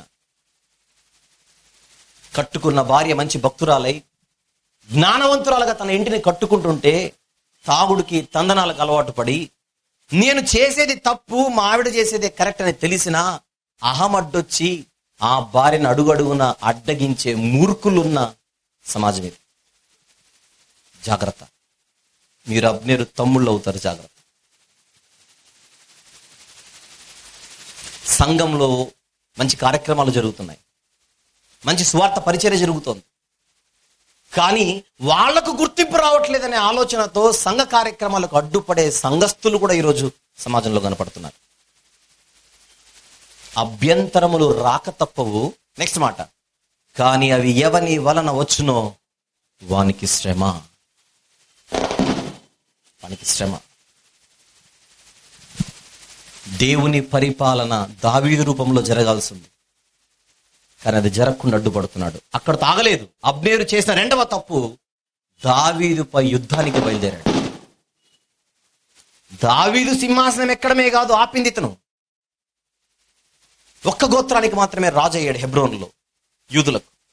కానీ ఇప్పుడు 11 గోత్రాల వారిని తీసుకొని దావీదుపై యుద్ధానికి బయలుదేరాడు. నీకే పోయే కాలం వచ్చింది ఆయనతో యుద్ధం పెట్టుకోవడానికి. పోనీ నువ్వు అందరికీ రాజు చేసావు ఇష్బోషెతుని, మీ బతుకు మీరు బతకొచ్చుగా. అవునా కదా చెప్పండి. ఆ మనిషిని 12 గోత్రాల వారికి రాజుగా కాకుండా నువ్వే చేసావు. ఆ పాపం ఆల్రెడీ మూట కట్టుకున్నావు. అక్కడితో సరిపోక దావీదును ఓడించడానికి 11 గోత్రాల వారిని తీసుకొని వచ్చి యుద్ధానికి బయలుదేరాడు. అసలు వింటుంటేనే మీకు ఎలా అనిపించింది? మహనయీము అనేటువంటి ప్రాంతం నుంచి బయలుదేరుతాడు బెన్యామీనులందరినీ తీసుకొని. ఇప్పుడు దావీదు పక్షాన యోవాబు బయలుదేరుతాడు. దావీదు సైన్యాధిపతి ఎవరని చెప్పాను? యోవాబు. యోవాబు కూడా సైన్యాన్ని తీసుకొని వెళ్ళి ఈ సైన్యము ఆ సైన్యము ఒక కొలను దగ్గర కలుసుకుంటారు. ఆ కొలను పేరు గిబియోను. ఏం పేరు ఆ కొలను పేరు? గిబియోను. ఆ గిబియోను అనే కొలనుకు వచ్చిన తర్వాత కొలనుకు అవతల ఒకరు సైన్యం, కొలనుకు యువతల ఒకరు సైన్యం నిలబడిన తర్వాత అబ్నేర్ అనేటువంటి వ్యక్తి యోవాబుతో ఒక ఆఫర్ పెడతాడు. ముందు మన ఇద్దరం కొట్టుకోవడం ఎందుకు, మా దగ్గర నుంచి ఒక 12 మంది, మీ దగ్గర నుంచి ఒక 12 మంది, ఈ మైదానంలో మల్ల యుద్ధం అంటారు తెలుసా, కుస్తీ పోటీల్లాగా పెడదాం, ఎవరు గెలిస్తే వాళ్ళు గెలిచినట్టు సైన్యం అనేసరికి సరే అందరు ఎందుకు కొట్టుకోవాలి, ఒక 12 మంది దింపుదాం అనుకుంటే అక్కడి నుంచి 12 మంది, ఇక్కడ నుంచి 12 మంది వెళ్ళి మైదానంలోకి వెళ్ళి మల్ల యుద్ధం చేస్తే ఒకరినొకరు చంపుకొని మొత్తం 24 మంది చచ్చిపోతారు. అవతలోడు తలకాయ పట్టుకొని యువతలోడు పొడి చేయడు, యువతలోడు తలకాయ పట్టుకొని అవతలోడు పొడి చేయడు, మొత్తానికి అందరూ చచ్చిపోయారు. 24 మంది చచ్చిపోయారు. అంటే డ్రా అయిపోయింది మ్యాచ్. అప్పుడు యుద్ధం స్టార్ట్ అయిపోతుంది. యోవాబు సైన్యానికి దావీదు పక్షాన, అబ్నేరు సైన్యానికి సౌలు పక్షాన యుద్ధం జరిగితే దేవుడు ఒక అద్భుతమైనటువంటి విజయం యోవాబు సైన్యానికి ఇస్తాడు. యోవాబు అంటే ఎవరి పక్షం? దావీదు పక్షం. యుద్ధానికి గెలికి ముందుకొచ్చిన అబ్నేర్ని తరిమి కొడుతుంటారు ఈ యూదులు. మామూలుగా బెన్యామీనీయులు అంటే వాళ్ళతో యుద్ధం చేయడం చాలా కష్టం, చాలా వీరులు వాళ్ళు. అలాంటి బెన్యామీనులు దిక్కుతోచక పరిగెత్తుంటారు. దిక్కుతోచని పరిస్థితి.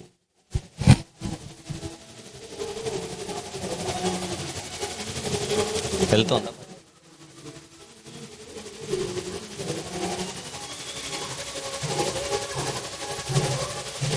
రైట్, విందాం, కాన్సంట్రేట్. చివరికి అబ్నేరు సైన్యం ఓడిపోతుంటే, పారిపోతుంటే అప్పుడు యోవాబుకి 2 తమ్ముళ్ళు ఉంటారు. ఒకతని పేరు అభిషై, మరొకతని పేరు ఆషాహేలు. వీళ్ళ ముగ్గురు సెరూయా పిల్లలు, అంటే దావీదు గారి బంధువులు. యోవాబు సహోదరులు మొత్తం ముగ్గురు, యోవాబు, అభిషై, ఆషాహేలు. ఇందులో ఆషాహేల్ అన్నవాడు యోవాబు తమ్ముడు. అడవి లేడి ఎంత వేగంగా పరిగెత్తగలడు, అంటే జింక ఎంత స్పీడ్గా పరిగెత్తుందో అంత స్పీడ్గా పరిగెత్తగలడు. అయితే ఆషాహేల్ అందరిని వదిలేసి అబ్నేర్ను చేజ్ చేస్తుంటాడు, అబ్నేర్ను పట్టుకోవడానికి. అబ్నేరు పరిగెత్తలేక వెనక్కి తిరిగి ఆషాహేల్తో చెప్తాడు, అబ్బాయి నువ్వు రాకు నా దగ్గరికి, నువ్వు దగ్గరకు వచ్చాడంటే చంపేస్తాను, నేను చంపితే మీ అన్నకు నేను ముఖం చూపించలేను, నువ్వు దయచేసి నా దగ్గరికి రాకు, ఇంకెవరి దగ్గరికైనా వెళ్ళాలంటే ఆషాహేల్ వినడు. అలానే వెంటబడుతుంటాడు. మళ్ళీ రెండోసారి వార్నింగ్ ఇస్తాడు. రెండోసారి వార్నింగ్ ఇచ్చినా కూడా ఆషాహేలు వినడు. వినకపోయేసరికి దగ్గరకు వచ్చిన ఆషాహేల్ని అబ్నేరు చంపేస్తాడు. రైట్.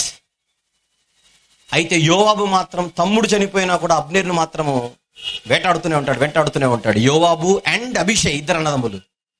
ఆ వెంటాడుతున్నటువంటి సైన్యాన్ని చూసి అబ్నేరు భయపడిపోయి యోవాబుతో అడుగుతాడు, ఎంతకాలం ఇంకా, ఎంతసేపని నన్ను వెంటాడుతావు, ఎంతసేపు వెంటాడుతావు,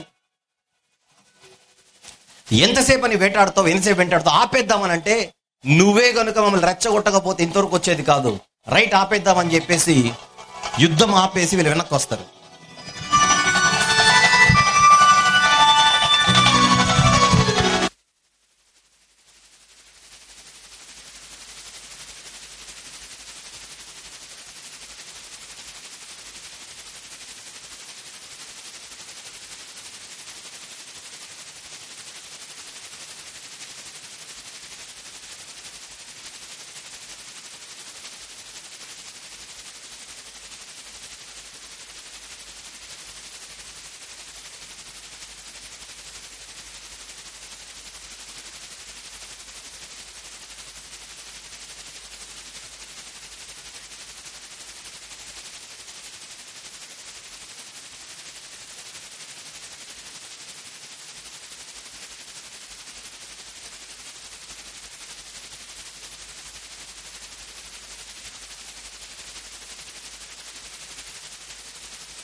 అబ్నేరు ఆషాహేలును చంపేస్తాడు. చంపిన తర్వాత రిక్వెస్ట్ చేస్తాడు యోవాబు, నీకు ఆపేద్దామనేసి. సరే అని చెప్పి బయటకు వచ్చిన తర్వాత యోవాబు తన సైన్యంలో ఎంతమంది కనబడడం లేదో అని లెక్క పెడితే ఆషాహేలు కాకుండా కేవలం 19 మంది మాత్రమే కనిపించరు. అంటే మొత్తం ఎంతమంది ఇప్పుడు? 20 మంది. ఆషాహేలుతో కలిపితే మొత్తం 20 మంది. 20 మంది మాత్రమే యుద్ధములో యోవాబు పక్షాన చనిపోతే అబ్నేరు వెనకలు ఉన్న వాళ్ళు ఏకంగా 360 మంది చనిపోయి ఉంటారు. 360 మంది అబ్నేరు సైన్యంలో కేవలం 20 మంది మాత్రమే అబ్నేరు సైన్యంలో చనిపోయారంటే, వదిలేసండి, మైక్ బాగుంది కదా, వదిలేసండి. 360 మంది ప్రాణాలు పోతే ఎంత గొప్ప విజయం అది. అంటే ఎలక్షన్లలో 380 నియోజకవర్గాలకు ఒకటే పార్టీ 360 స్థానాలు కొట్టి ఇంకొక పార్టీ 20 స్థానాలు కొట్టింది అనుకోండి, ఇది ఏం విజయం అనాలి? దాదాపుగా క్లీన్ స్వీప్ అనాలి. అలాంటి పరిస్థితి యోవాబు సైన్యానికి వచ్చింది. మరొక్కసారి దేవుడు నిరూపించాడు ఆయన దావీదు పక్షాన ఉన్నాడని. నిజానికి బెన్యామీనులతో యుద్ధం అంటే 1-4 సార్లు ఆలోచించే దిగాలి, అంత వీరులు వాళ్ళు. అలాంటి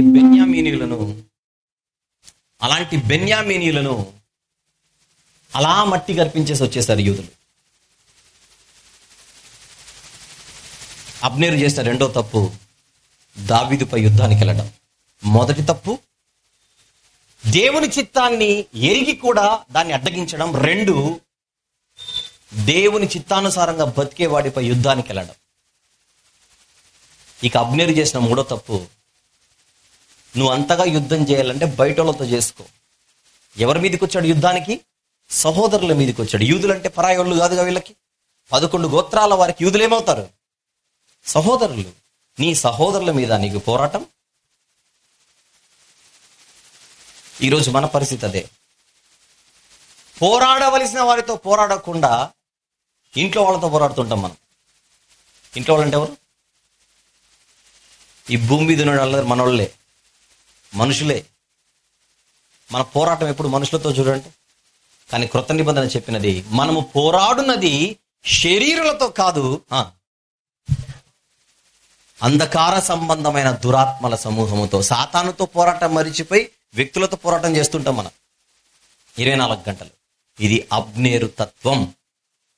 పక్కింటోడితో పోరాటం, ఎదురింటోడితో పోరాటం, పక్క సంఘస్థుడితో పోరాటం, పక్కోళ్ళతో పోరాటం. ఇవి కాదు మన పోరాటాలు. మనం పోరాడవలసింది ఎవరితో? అపవాదితో, వాడి తంత్రాలతో, వాడి దురాత్మల సమూహముతో, వాడి తంత్రాలను ఎరిగిన వారమై దేవుడిచ్చు సర్వాంగ కవచమును ధరించుకొని క్రైస్తవుని యుద్ధోపకరణాలు కలిగిన వారమై అపవాదిని ఎదిరించి వాడిని ఓడించాలి. అది అసలు శిశుల యుద్ధం మనది. అది పక్కన పెట్టి భర్త సైడున్నోళ్ళతో పోరాటం, భార్య సైడున్నోళ్ళతో పోరాటం, 24 గంటలు ఈ పోరాటాలే. ఆస్తుల కోసం పోరాటం, బంగారం కోసం పోరాటం. ఈ పోరాటాలతో బతికి ఈ పోరాటాలతో మనం చచ్చిపోతే అది మంచి పోరాటం కాదు. నేను మంచి పోరాటము పోరాడు తిని నా విశ్వాసము కాపాడుకుంటుని అనే సాక్ష్యం ఇవ్వాలి. ఏవేవో పోరాటాలు చేసి దేవుడా నేను కూడా పోరాడానంటేలా? ఇప్పుడంటే ఇంటింటికి కుళాయిలు వచ్చాయి, ఇప్పుడంటే ఇంటింటికి వచ్చాయి. ఒకప్పుడు వీధికి ఒకటి, అప్పుడు చూడాల పోరాటం. 4 బిందెలతో బయటికి వెళ్ళి 3 వస్తాయి ఇంటికి. ఇంకొకటి ఎగిరింది, అదే పోరాటం. ఏం పోరాటం ఇది? బిందెల పోరాటం. ఆ పోరాటాన్ని కూడా ముందు పెట్టి చూసే ప్రభు నేను పోరాడి తిని అంటే అదే మంచి పోరాటం కాదు. ఈరోజు అబ్నేరు వలె మన సాటి సహోదరులతో మనం పోరాడుతున్నామేమో, మన పోరాటం సాటి వారితో ఉందేమో. మనం పోరాడవలసింది మనుషులతో కాదు, గుర్తుపెట్టుకోండి. ఒకవేళ ఆ పరిస్థితి కనుక ఇక్కడ ఎవరిదైనా ఉంటే ఈరోజు ఇక్కడి నుంచి వెళ్ళిపోయేలోగా మనలో నివసించే అబ్నేరుని ఏం చేయాలి? చంపేసి వెళ్ళిపోవాలి. అబ్నేరు తత్వం, అబ్నేరు రక్తం లేకపోవచ్చు, కానీ అబ్నేరు తత్వం ఇంకా బతికే ఉంది. ఆ తత్వాన్ని చంపేయాలి. ఇది రెండో వాడు. మొదటివాడు సౌలు, 2 అబ్నేరు, ఇక 3 ఇష్బోషెతు. ఈ మూడో వాడు. ఇంతకు ఎవరు ఇష్బోషెతు? సౌలు కుమారుడు. ఎలా గద్దెనెక్కాడు? అబ్నేర్ లాంటి వాడు ముందుకొచ్చి భిక్ష పెడితే ఆ సింహాసనం వచ్చింది. అబ్నేరు పుణ్యమాని గద్దెనెక్కాడంతే. అబ్నేరు పుణ్యమాని గద్దెనెక్కాడు. పొర్రపాటున ఎప్పుడైనా అబ్నేరు రివర్స్ అయితే గద్దె దిగాల్సిందే. అంటే ఇష్బోషెత్ యొక్క జుట్టు ఎవరి చేతిలో ఉంది? అబ్నేరు చేతిలో ఉంది. అందుచేత ఇష్బోషెత్ ఏమైపోయాడంటే, అక్కడ ఇష్బోషెత్ ఏమైపోయాడంటే, అమ్మో నేనేమంటే ఏమవుతుందో, ఏమంటే ఏమవుతుందో, ఒకవేళ నీ మాట అంటే నేను గది దిగాల్సి వస్తుందేమో, ఈ మాట అంటే పలానాలో కోపం వస్తుందేమో. సింహాసనం మీద కూర్చున్నాడే కానీ ముళ్ళ మీద కూర్చున్నట్టుగా ఆ సింహాసనాన్ని కాపాడుకుంటూ బతుకుతున్నాడు. కరెక్ట్ గా మాట్లాడితే ఈ సీన్ లో ఇష్బోషెత్ ఉన్నాడు గనక మాట్లాడుకోవడమే గాని మనం ఇష్బోషెత్ గురించి మాట్లాడేంత సీన్ ఇష్బోషెత్ లేదు. కరెక్ట్ గా మాట్లాడితే ఇష్బోషెత్ ఎవరంటే ఆటలో అరటిపండు. అది ఇష్బోషెత్ క్యారెక్టర్. ఉన్నాడంతే. ఆ కుర్చీని కాపాడుకోవడం కోసమే బతుకుతున్నాడంతే ఇష్బోషెత్. తనకంటూ విలువలు, తనకంటూ నైతికలు ఇవన్నీ ఏం లేవు. అలా ఆ కుర్చీని పదవి పిచ్చి అంతే. కొంతమంది బతుకులు అట్లే ఉంటాయి. ఎవడెట్లా పోయినా పర్లేదు, నా కుర్చీ నాకుంటే చాలు. వీళ్ళు ఎవరనుకుంటున్నారు? జూనియర్ ఇష్బోషెతులు. వీళ్ళు సమాజంలో కనపడతారు, సంఘాల్లో కూడా కనపడతారు. సమాజంలో కూడా చూసారా, ఆ కుర్చీ కోసం ఏ ఎండకు ఆ గొడుగు పడతారు. గోపీలు అంటారు కదా వీళ్ళని. గోపి అంటే గోడ మీద పిల్లులు. అవతల దూకితే నా కుర్చీ నాకుంటుందా, యువతల దూకితే నా కుర్చీ నాకుంటుందా? అసలు అది ఒక బతుకేనా? దాన్ని కూడా ఒక బతుకే అంటారా? పోనీ తెలియనోళ్ళు సమాజంలో అలాంటి బతుకుందంటే అది వేరు సంగతి. కానీ సంఘాల్లో కూడా ఇలాంటి పరిస్థితి ఉండేలా. అధికారం, పదవి, నాయకత్వం, పెద్దరికం, ఇవన్నీ మనం ఏదో ప్రయత్నం చేసి ప్రయాసపడి ఎవడెలాగైనా పోయినా పర్లేదు, ఇది మాత్రం నాకు పోస్ట్ ఉంటే చాలు అన్నట్టుగా బతికితే అది ఎంత దౌర్భాగ్యమైన పరిస్థితి చెప్పండి. వద్దు. జయించిన వానికి దేవుడే తన సింహాసనం ముందు కూర్చోబెడతాడట. జయించిన వాడిని నా తండ్రి సింహాసనం ముందు నేనే కూర్చోబెడతానంటున్నాడు. అంత పెద్ద సింహాసనం మన కోసం ఎదురు చూస్తుంటే చిన్న ఈ కుర్చీల కోసం మనం ఎదురు చూడడం ఏంటి, ప్రాకులాడడం ఏంటి, కొట్లాడుకోవడం ఏంటి, దెబ్బలాడుకోవడం ఏంటి? ఈ బతుకే వద్దు మనకు. ఇది ఇష్బోషెత్. 3 ఇష్బోషెత్. ఇష్బోషెత్ అనగానే మనకేం గుర్తుకు రావాలి? కుర్చీ పిచ్చి ఎక్కువగా ఉన్నాడు. మరి మోషేకి కూడా కనపడింది ఒకరోజు కుర్చీ, ఐగుప్తు సింహాసనం దాని పేరు. కళ్ళతో చూసి కాళ్లతో దన్నేసి వచ్చేసాడు. అవునా? అది మనిషి బతుకండి. అంతఃపురమా అరణ్యమా అని మోషే గారి దగ్గరకు వస్తే అంతఃపురాన్ని జరిపి అరణ్యాన్ని ఎన్నుకొని బయలుదేరాడు. అది జీవితం అంటే. ఈరోజు మోషే గారి కోసం ఏం ఎదురు చూస్తోంది? తండ్రి యొక్క సింహాసనం ఎదురు చూస్తోంది. ఐగుప్తు సింహాసనమే కావాలనుకుంటే ఆ సింహాసనం ఎగిరిపోయేది. ఇష్బోషెతును చంపేసి వెళదాం, కేసులు కూడా పడవు. నేను చెప్తున్నాను. ఇష్బోషెతు తత్వాన్ని చంపేద్దాం. వద్దు, పదవి పిచ్చొద్దు. అసహ్యం, మనకే చూడబుద్ధి కాదు. మనం మంచోళ్ళం కాకపోయినా మనకే అసహ్యం పుడితే మహిమగల దేవునికి ఇంకెంత అసహ్యం అది. ప్రభువా, నా 2 పిల్లల విషయంలో నాకు ఒక పిటిషన్ ఉంది. ఒక తల్లి వచ్చి ఏంటి అంటే, నీ రాజ్యంలో ఒకటిని కుడివైపునను ఇంకొకని ఎడం వైపును, నువ్వు ఏం అడుగుతున్నావు నీ తెలుస్తుందా అమ్మా అంటే, అన్నీ తెలిసి అడుగుతున్నాను ప్రభువా. మీలో అందరికంటే గొప్పవాడు అందరికీ పరిచారకుడై ఉండాలి. ఎందుకు కాళ్ళు గడిగాడు యేసు ప్రభు? వీళ్ళకి బుద్ధి రావడానికి. ఎందుకంటే ఆ జబ్బు అందరికీ ఉంది. ఆ 2కే కాదు, యాకోబు యోహానులకే కాదు. ఆ మాట విని మిగిలిన 10 మంది శిష్యులకు కోపం వచ్చిందట, బైబిల్లో ఉంటుంది. ఆ మాట విని మిగిలిన 10 మంది శిష్యులు కోపపడగా, తక్కిన శిష్యులు కోపపడగా, వీళ్ళకెందుకు కోపం వచ్చింది? ఇస్తాడు ఒకరికి కుడి వైపున ఒకరి ఎడ వైపున, వాళ్ళకి ఇస్తే నీకేంటి బాధ? వీళ్ళ బాధ ఏంటి? ఇది ఒక ఫెసిలిటీ ఉందని తెలిసి అంటే మా అమ్మను కూడా మేము తెచ్చుకునే వాళ్ళంగా అని పేతురుకి ఆంధ్రయ్యకి వాళ్ళకు ఒక బుద్ధి. అందుకే నేను బోధకుడును ప్రభువును గనుక మీరు నన్ను అలా పిలుచుట న్యాయమే, కానీ నేనే మీ పాదాలు పట్టుకుంటున్నాను, మీరెలా బతకాలో ఆలోచించండి అని చెప్పాడు. ఇది ఇష్బోషెత్. 3 ఇష్బోషెత్. రైట్. ఇక యోవాబు గురించి మధ్యలో మనకు తగులుతుంది. డైరెక్ట్గా దావీదు గారి దగ్గరికి వెళ్ళిపోదాం. దావీదు గారి గురించి మాట్లాడుకునేటప్పుడు మనకు యోవాబు కూడా తగులుతాడు. ఇక ఇప్పుడు దావీదు గురించి మాట్లాడుకుందాం. ఏంటి దావీదు గారి గురించి? సులువైనదే ఆయన జీవితంలో ఏమైపోయింది? కష్టమైపోయింది. సౌలు చనిపోయిన వెంటనే గద్దెనెక్కవలసిన వాడు ఈరోజు ఆ సింహాసనం మీద కూర్చోవడానికి 7.5 సంవత్సరాలు ఎదురు చూశాడు. ఆ 7.5 సంవత్సరాలు ఏం జరిగింది? ఇది తెలుసుకోవడానికే నెమ్మదిగా ముందుకెళ్ళిపోదాం. నా వాచ్ ప్రకారం 1:20 అయింది సమయం. 1:20 ఇంకొక 10 నిమిషాలు ముగించేద్దాం. జాగ్రత్తగా విందాం. ఎందుకంటే అసలు పాఠం దగ్గరికి ఇప్పుడే వచ్చాం కనుక, ఇప్పుడు మనం వింటున్నాం కనుక. దావీదు గారి జీవితంలో బహిర్గత జీవితం, అంతరంగ జీవితం, ఈ రెండింటిని మనసులో పెట్టుకోండి.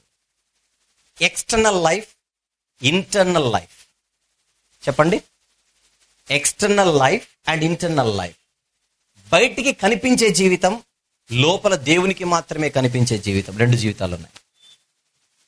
దేవుడు దావీదు గారిని కుర్చీలో కూర్చోబెట్టే ముందుగా ఫస్ట్ ఆఫ్ ఆల్ ఆ సమాజంలో ఉన్న పరిస్థితి అందరికంటే దేవునికి బాగా తెలుసు. దావీదు గారికి ఫుల్ సపోర్ట్ ఒక యూదుల నుంచే ఉంది, కానీ మిగిలిన 11 గోత్రాల వారి నుంచి దావీదు గారికి అంతగా మద్దతు లేదు. ఉన్నారు అక్కడక్కడ ఫ్యాన్స్, కానీ 100కు 100% ఇశ్రాయేలీల నుంచి దావీదు గారికి సపోర్ట్ లేదు. ఎందుకంటే అబ్నేర్ లాంటి వాడు ఉన్నాడు అక్కడ. అబ్నేర్ లాంటి వాడు ఉన్నాడు. రోజు రోజుకి దావీదుని దూరం చేస్తున్నాడు. ఇప్పుడు పంతానికి దేవుడు వచ్చి సింహాసనం మీద కూర్చోబెడితే జనాలు యాక్సెప్ట్ చేసే పరిస్థితిలో లేరు. తప్పదన్నట్టుగా ఒకవేళ ఆయన చూస్తారేమో, కానీ ఆయన మాటకు విలువనిచ్చే పరిస్థితి ఎవరికి లేదు? జనాలకు లేదు. దేవుడు 2 విషయాలను ప్రజల మధ్య నిరూపించాలనుకున్నాడు. ఒకటి, దావీదంటే అనామకుడు కాదు, దావీదంటే అడ్రస్ లేనోడు కాదు, దావీదు వెనకల ఎవరు ఎవరు లేరన్నట్టుగా ఒక అనాథ కాదు, ఆ దావీదు వెనకల నేనున్నాను అని నిరూపించడానికి దేవుడు తీసుకున్న సమయం ఒక సమయం. ఇది ఫస్ట్ పాయింట్. మీకు 2 పాయింట్లు చెప్పబోతున్నాను. అందులో మొదటి పాయింట్, ప్రజలందరి ఎదుట దావీదు వెనకల నేనున్నాను, ఆ దావీదుని ఎన్నుకున్నది నేనే అని నిరూపించడానికి దేవుడు తీసుకున్న సమయం మొదటి సమయం.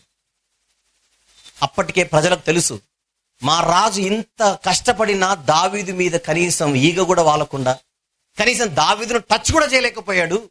ఖచ్చితంగా దావీదు వెనకల దేవుడు ఉన్నాడని తెలిసినా అబ్నేరు లాంటి వాడి మాటలు విన్న తర్వాత ప్రజల సైకాలజీ మళ్ళీ మారిపోయింది. ఎవడో వచ్చి మనల్ని పరిపాలించడం ఏంటి, నిన్నగాక మొన్న వచ్చినాడు, అదే మా రాజుగారి కుటుంబంలో అయితే రాజకుమారుడుగా మేము అనుకుంటామని అబ్నేరు మాటలకు తలదించారు ప్రజలు. ఇష్బోషెతు వెనకల దేవుడు నేను లేనని, నేను ఉన్నది దావీదు వెనకలేనని నిరూపించడానికి దేవుడు తీసుకున్న సిచ్యువేషన్స్ చూస్తే, ఒకటి ఓపెన్ గ్రౌండ్ లో, అంటే యుద్ధ భూమిలో ఎన్నో యుద్ధాలు జరిగినాక చెప్పాను. అబ్నేరు తీసుకొని వచ్చాడు సైన్యాన్ని, అది ఒక యుద్ధమే. కానీ సౌలు కుటుంబీకులకు దావీదు సైన్యానికి ఎన్నో యుద్ధాలు జరిగాయట.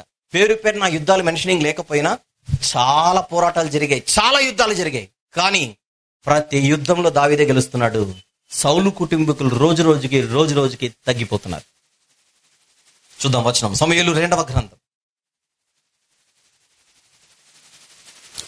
సమూయేలు 2వ గ్రంథం 3వ అధ్యాయం 1వ వచనం చూద్దాం ఒకసారి.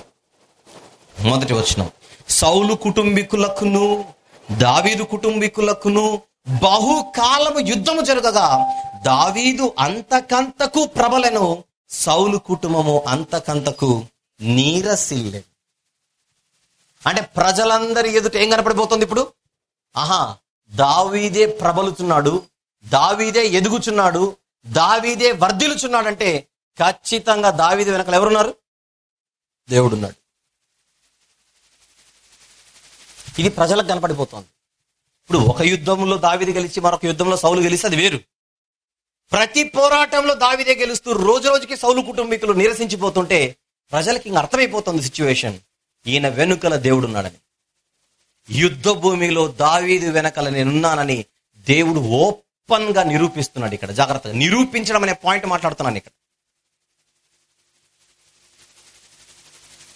అది మాత్రమే కాకుండా దేవుడు దావీదు గారి సైన్యం, దావీదు యొక్క సైన్య బలమే కాకుండా పెంచింది, దావీదు యొక్క కుటుంబ బలాన్ని కూడా పెంచాడు. చెప్పండి, సైన్య బలమే కాదు, దావీదుకి ఏ బలగం పెరిగింది? కుటుంబ బలం. హెబ్రోనులో దావీదు గారు ఉన్నప్పుడు దేవుడు ఆయనకి 6 సంతానాన్ని ఇస్తాడు, 6 కుమారులు. ఎంతమంది? ఆ రోజుల్లో రాజుగారికి ఎంతమంది పిల్లలుంటే ఆ రాజు అంత గొప్పోడని. రాజుగారికి ఎంతమంది భార్యలుంటే ఆ రాజుగారు అంత గొప్పోడని. ఎక్స్క్యూజ్ మీ, పాత నిబంధన నేను మాట్లాడేది ఏదో బాగుంది అనుకుంటారు. పాత నిబంధనలో రాజరికపు వ్యవస్థ గురించి మాట్లాడుతున్నాను నేను.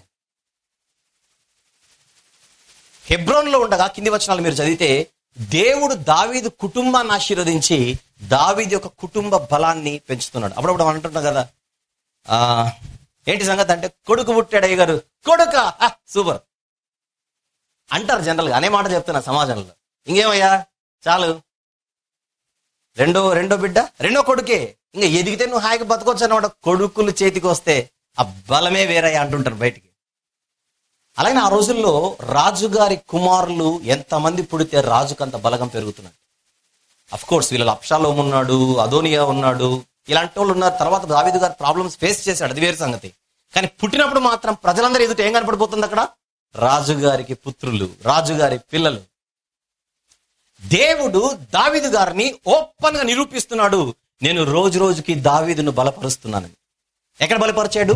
యుద్ధంలో బలపరిచాడు, కుటుంబంలో బలపరిచాడు. దేవుని ఆశీర్వాదం దావీదుపై యుద్ధంలోనూ ఉంది, కుటుంబంలోనే ఉంది. ఓపెన్ గా యుద్ధంలో దావీదు వెనకల దేవుడున్నాడని ప్రజలకు అర్థమైపోతుంది.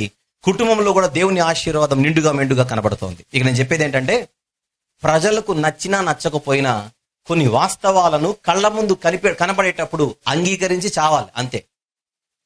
ఎలా అంటారేమో, ఒక చిన్న ఎగ్జాంపుల్. మొన్ననే తెలంగాణ ఎలక్షన్స్ జరిగాయి, అందరికి అర్థమవుతుంది కనుక మాట్లాడుతున్నా. తెలంగాణ ఎలక్షన్ల కంటే ముందు ఒక 2-3 నెలల పాటు విపరీతంగా క్యాంపెయినింగ్ జరిగింది. మనం మీడియాలో కూడా చూసాం బాగా. టీఆర్ఎస్ ఒకవైపు, మహాకూటమి ఒకవైపు. మొన్ననే జరిగింది కనుక అందరికి గుర్తే ఉంటుంది. మహాకూటమి ఒకవైపు, టీఆర్ఎస్ ఒకవైపు, తెలంగాణ పార్టీలు. ఎవరిని పలకరించినా ఈసారి ఎవరు వస్తారంటారు అని అంటే మహాకూటమి కూడా వస్తుందనేటోళ్ళు కూడా చాలా మంది కనపడ్డారు మనకు మీడియాలో. టీఆర్ఎస్ కూడా వస్తుందనే వాళ్ళు మాత్రం చెప్పిన మాట ఒకటే ఒక మాట, టీఆర్ఎస్ఏ వస్తుంది కానీ కొంచెం ఇంతకు ముందు కంటే కొంచెం తగ్గిపోతుంది, మహాకూటమి ఎఫెక్ట్ ఉంటుంది. అంటే చావు తప్పి కన్ను లొట్టబోయినట్టుగా టీఆర్ఎస్ఏ వస్తుంది కానీ అంత బలంగా అయితే రాదు అని దాదాపుగా 99% ప్రెడిక్షన్స్ అవే. టీఆర్ఎస్ పార్టీ మీద మహాకూటమి ఎఫెక్ట్ ఖచ్చితంగా ఉంటుందని అందరు నమ్మారు. మహాకూటమి వచ్చినా రాకపోయినా ఎఫెక్ట్ అయితే టీఆర్ఎస్ ఉంటుందని అందరు నమ్మారు. చివరికి రిజల్ట్ ఏమొచ్చింది? దాదాపుగా క్లీన్ స్వీప్ చేసినంత పని చేసేసింది టీఆర్ఎస్. రైట్. ఇప్పుడు పాయింట్ ఏంటంటే ఎలక్షన్లు అయిపోయిన తర్వాత అదే పనిగా నేను చూశాను వార్తలు. ఎలక్షన్లు అయిపోయిన తర్వాత ప్రజలు మాత్రమే కాదు, మహాకూటమిలో ఉన్న నాయకులు కూడా అన్నారు, ఇంకా ప్రజల మద్దతు వాళ్ళకున్న తర్వాత మేమేం చేస్తాం. ప్రజలు వాళ్ళని నమ్మారు, ఇంకా వాళ్ళని నమ్మిన తర్వాత మేమేం చేసేది? అంగీకరించి ఇది ప్రజా తీర్పుకి ఎవరైనా కూడా తలదించాల్సిందే అని ప్రజలే కాదు, మహాకూటమి అభిమానులే కాదు, మహాకూటమిలో ఉన్న అనుచరులే కాదు, టీఆర్ఎస్ వ్యతిరేకులే కాదు, ప్రజలే కాదు, టీఆర్ఎస్ వ్యతిరేక నాయకులు కూడా గప్చు. ఎందుకు మీరు సైలెంట్గా ఉన్నారంటే ఇది ప్రజా తీర్పు, నువ్వు చేసేదేముంది, నేను చేసేదేముంది. మరి మీకు ఇష్టమా టీఆర్ఎస్ అంటే? మాకు ఇష్టమో కష్టమో ఎవడికి తెలుసు, అదైతే వచ్చింది, వీళ్ళైతే వేశారు ఓట్లు. మా ఇష్టంతో ఇంకేముంది పని ఇక్కడ? అది మీకు అర్థమైతే నేను చెప్పాలనుకున్న పాయింట్, దావీదంటే ప్రజలకు ఇష్టమో లేదో తర్వాత సంగతి, ప్రజలందరికీ ఒకటి క్లియర్ అయిపోయింది. ఏమిటది? మాకు నచ్చినా నచ్చకపోయినా ఆ మనిషి ఎవరికి నచ్చాడు? దేవునికి నచ్చాడు. అతని వెనకాల దేవుడు ఉన్నాడు గనక మనం ఎక్కడ బిస్తర్లు అక్కడ సర్దుకోవడం మంచిది. దుప్పట్లు ఎవడు బతుకోడు బతికి ఆ మనిషిని గెలకపోవడమే మంచిది. అందరికి ఒక పిక్చర్ క్లియర్ అయిపోయింది. ఏమిటా క్లియరెన్స్, ఏమిటా క్లారిటీ?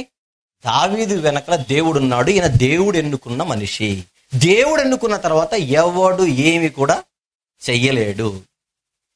ఇది ఫస్ట్ ప్రూఫ్. దేవుడు నిరూపించిన మొదటి విషయం.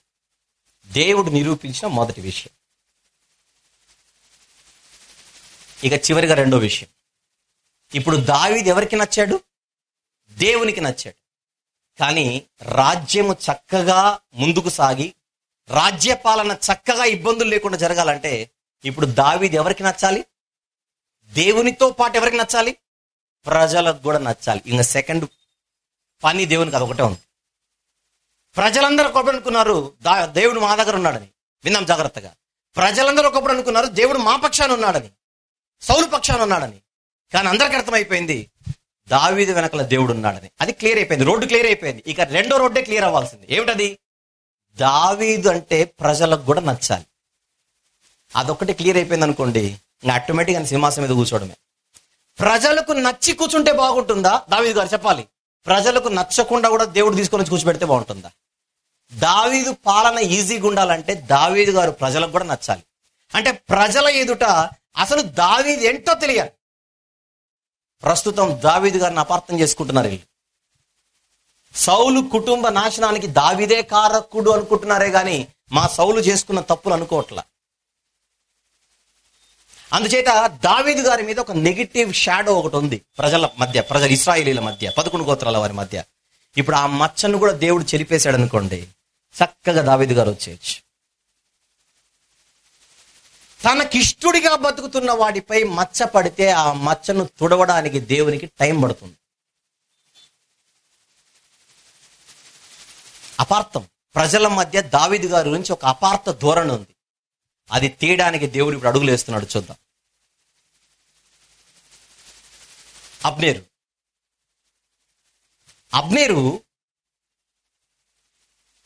సౌలు యొక్క ఉపపత్నులలో ఒక ఉపపత్నిని చేరదీసి ఆమెతో తప్పు చేస్తాడు. సౌలు అంటే యజమానుడు కాదు, యజమానుడు. ఫైనల్ పాయింట్కి వెళ్ళిపోతున్నాను, జాగ్రత్తగా విందాం. దావీదు ఇప్పుడు ఎవరి ఎదుట నిరూపించబడాలని చెప్తున్నా నేను? ప్రజలకు నచ్చే మనిషిగా తయారవ్వాలి. పైన ఆపరేషన్ స్టార్ట్ అయిపోయింది. ఇప్పటి వరకు జరిగిన ఆపరేషన్ ఏంటి? దావీదు వెనకల నేనున్నానని దేవుడు నిరూపించాడు. ఇక దావీదు మీకు కూడా కావలసిన వాడే, మీకు సరైనోడు అని దేవుడు నిరూపించాలి. ఆపరేషన్ పైన స్టార్ట్ అయింది, అది కింద ఉన్న వాళ్ళు ఎవరికి తెలియదు, దావీదుకు కూడా తెలియదు. ఇదంతా ఎందుకు చెప్తున్నాను మీకు అర్థమవుతుందో లేదో. మీలో ఎవరైనా ఈ పరిస్థితిలో ఉంటే ఈ క్షణాన నేను దేవునికి ఇష్టుడిగాను, దేవునికి ఇష్టురాలిగాను నేను బతుకుతున్నా, ఎందుకు సులభమైనది నా జీవితంలో కష్టం అవుతోందనే ప్రశ్న మీ ముందుంటే అక్కడికే వస్తున్నాను. ఇప్పుడు మీరు దేవునికి నచ్చిన మనిషి అని ప్రజల మధ్య నిరూపించబడడానికి దేవుడు మిమ్మల్ని నిరూపిస్తున్నాడేమో, జాగ్రత్త ఆలోచించాలి. ప్రజలందరూ మిమ్మల్ని అపార్థం చేసుకొని, ప్రజలందరూ మిమ్మల్ని దూరం పెట్టి, అనవసరంగా మిమ్మల్ని ద్వేషిస్తున్న ఈ కాలంలో దేవుడు నీ పక్షాన ఆయనున్నాడని నిరూపించడానికే దేవుడు సులభమైనది నీ జీవితంలో ఏం చేస్తున్నాడు, కష్టంగా చేసి నిన్ను నిరూపించడానికి ఆయన టైం తీసుకుంటున్నాడని ఈ రోజు నువ్వు ఖచ్చితంగా గుర్తుపెట్టుకోవాలి. ఇది ఫస్ట్ పాయింట్. ఇక సెకండ్ పాయింట్, నువ్వు దేవునికి మాత్రం నచ్చితే ప్రజలకు నచ్చినట్టు కాదు, నీ జీవితంలో నువ్వు మనుషుల దయ కూడా సంపాదించేలా దేవుడు చేస్తాడు. ఇక నా మాట ఎవరు వినట్లేదండి, నా మాటలో ఉన్న విలువ ఎవరికి అర్థం కావట్లేదంటే, టైం విల్ కమ్. ఆపరేషన్ జరుగుతోంది, నువ్వు మాత్రం ఇష్టడుగానే బతుకు. ఆపరేషన్ జరుగుతోంది, నువ్వు మాత్రం ఇష్టురాలిగానే బతకాలి. నీ దావీదు ఎక్కడ నిందించలేదు దేవుణ్ణి. ఏంటి ప్రభు అభిషేకించాను, నన్ను ఎందుకు సింహాసనం మీద కూర్చోబెట్టలేదని అనలా. నిందలు వేయలేదు దేవునిపై, బురద చల్లలేదు దేవునిపై. సమయం వచ్చినప్పుడు దేవుడే చేయవలసిన కార్యాన్ని చేస్తాడని అదే భయభక్తులతో, అదే ప్రార్థనా జీవితం కలిగి ముందుకెళ్ళాడు. ఇప్పుడు స్టార్ట్ అయిపోయింది పైన ఆపరేషన్. కింద దావీదుతో సహా ఎవరికి తెలియదు. ఆ ఆపరేషన్ని దేవుడు చేయడానికి సిచ్యువేషన్ ఉపయోగించుకుంటాడు. గుర్తుపెట్టుకోండి, ఆయన సిచ్యువేషన్స్ తయారు చేయడు. భూమి మీద జరిగే సిచ్యువేషన్స్ ని తన ఆపరేషన్ కోసం మలుచుకుంటాడు. అందులో ఒకటి చెబుతాను ఇప్పుడు. సౌలు యొక్క ఉపపత్నులలో ఒక ఉపపత్ని అబ్నేరు హత్తుకుంటాడు, దగ్గర తీసుకుంటాడు, తప్పు చేస్తాడు. ఇది విన్న ఇష్బోషెతు, ఎవరు సౌలు కుమారుడు, సింహాసనం మీద కూర్చున్న వాడికి కోపం వచ్చి అబ్నేరు పిలిచి, నా తండ్రి ఉపపత్నిని నువ్వెట్లా కూడుతావు, నా తండ్రి ఉపపత్నిని నువ్వెలా తీసుకుంటావు అని అడిగేసరికి అబ్నేరుకి బీపీ రేజ్ అయి, నీ కుటుంబానికి దిక్కనేవాడు లేకపోతే, నీ కుటుంబానికి నా అనేవాడు లేకపోతే నేను కదా నిలబడింది నీ ఫ్యామిలీ కోసం. ఎంత సహాయం చేశాను. ఈరోజు అక్కడ కూర్చున్నావంటే కూర్చిపోయి నా భిక్ష అది. దానంతటిని మర్చిపోయి ఒక స్త్రీ కోసము ఒక కుక్కలాగా నన్ను ట్రీట్ చేసి నన్ను ప్రశ్నిస్తావా అని చాలా సీరియస్గా తీసుకుంటాడు అబ్నేరు. దీన్ని విందాం జాగ్రత్తగా. దావీదు పక్షాన ప్రజలు రావడానికి తొలిమెట్టు స్టార్ట్ అవుతాం చూడండి. ఇక ఎప్పుడైతే ఇష్బోషెతు ప్రశ్నిస్తాడో అవమానంగా ఫీల్ అయిపోయి అబ్నేరు అప్పుడు సవాల్ ఇస్తాడు, దావీదు వెనకల దేవుడున్నాడని అందరికీ తెలుసు. అబ్నేరు నోట వచ్చే మాట, దావీదు వెనకల దేవుడున్నాడని అందరికీ తెలుసు. దావీదుకి దేవుడు ఏ వాగ్దానం చేశాడో అంటే 12 గోత్రాల వారికి నిన్ను రాజుగా చేస్తానని, 12 గోత్రాల వారికి నిన్ను రాజుగా చేస్తానని దావీదుకు దేవుడు చేసిన వాగ్దానం ఇంతవరకు నెరవేరకపోవడానికి నేనే కారణం. కానీ నేను చేసిన తప్పును సరిదిద్దుకొని ఆ దావీదుని 12 గోత్రాల వారికి రాజుగా చేసేందుకు నేను నిద్రపోను అని అబ్నేర్ రివర్స్ అయిపోయాడు. చూడండి ఎక్కడైపోతుందో బండి. రాత్రికి రాత్రి సిచ్యువేషన్ మారిపోతుంది. ఇష్బోషెతుకు సవాలు విసిరెళ్ళిపోతాడు, దావీదును రాజు చేసేందుకు నేను నిద్రపోనని. ఆ మాటకి ఇష్బోషెతుకు చెమటలు బట్టి సైలెంట్ అయిపోతాడు. ఇక అబ్నేరు వెళ్ళి దావీదు గారికి మెసేజ్ పెడతాడు, I want to meet you అని, ఐ వాంట్ యువర్ అపాయింట్మెంట్ అని, నేను నిన్ను కలవాలనుకుంటున్నాను, అపాయింట్మెంట్ ఇస్తావని వాట్సాప్లో కాదు మెసేజ్, దూతలను పంపించాడు. అప్పుడు దావీదు గారు, నా దర్శనం నీకు దొరకాలంటే మీ యజమానుడు నాకు ఒక ద్రోహం చేశాడు, నాకు తన కూతురునిచ్చి పెళ్లి చేసి తర్వాత కూతురు లాగేసుకున్నాడు, ఆ నా భార్యను తీసుకొని వస్తే నీకు అపాయింట్మెంట్ ఇస్తానన్నాడు దావీదు గారు. అప్పుడు వెంటనే ఇంకా అబ్నేరు తర్వాత దావీదు గారు ఇష్బోషెతు కూడా మెసేజ్ పెడతాడు, పంపిస్తాడు, నా భార్య నాకు కావాలని. మొత్తానికి అబ్నేరు దాని విషయంలో ఇనిషియేటివ్ తీసుకొని మీకాల్ అనేటువంటి దావీదు గారి భార్యను తీసుకొని దావీదు గారికి అప్పగించేసి తనతో పాటు కొంతమంది ప్రతినిధులను తీసుకొని వచ్చి దావీదుతో పర్సనల్గా మీట్ అవుతాడు. మీట్ అయినప్పుడు క్షమాపణలు చెప్పే ఉంటాడు ఖచ్చితంగా, ఎందుకంటే క్షమాపణలు చేయకపోతే ఈయన బయటికి రావద్దు అంతఃపురం నుంచి. ఈలోపు దావీదు గారితో మాట్లాడి, తప్పు అయిపోయింది, దేవుడు నీ వెనకాల ఉన్నాడని అందరికీ తెలుసు, దేవుడు నిన్ను రాజుగా చేయాలనుకున్నాడు, దానికి నేనే మాట్లాడతాను, ఇశ్రాయేలీయుల పెద్దలందరితో నేనే మాట్లాడి వారందరిని ఒప్పించి త్వరలో నిన్ను రాజుగా చేస్తాను, ఇది నా పూచి, నా హామీ ఏమైపోయింది చూడండి ఇక్కడ. దావీదు గారి వెనకల ఎవరు లేరు అనుకుంటున్నప్పుడు వెంటనే దావీదు శత్రువునే దేవుడు ఏం చేశాడు? తనకు మిత్రుడిగా చేశాడు. That is God. అది దేవుని ఆపరేషన్. అందరూ దావీదు దగ్గరికి రావడం ఒక ఎత్తు, అబ్నేరు రావడం ఒక ఎత్తు. గుర్తుపెట్టుకోండి, ఈయన ఒక్కడే అడ్డానికి. ఈయన సెట్ అయితే అందరూ సెట్ అయిపోతారు. అడగకుండానే వచ్చేసాడు ఇప్పుడు గడప దగ్గరికి. ఈ టైంలో అబ్నేరు చేసిన ద్రోహానికి దావీదు గారు అబ్నేరును శిక్షించకుండా క్షమించేసి సమాధానంగా భోజనం పెట్టి పంపిస్తాడు. మళ్ళీ అబ్నేరుకి భోజనం పెట్టి పంపిస్తాడు. ఇది ప్రజలందరూ చూశారు. ప్రజలందరూ చూసేసరికి దావీదులోని క్యారెక్టర్ బయటపడింది. ఏమని?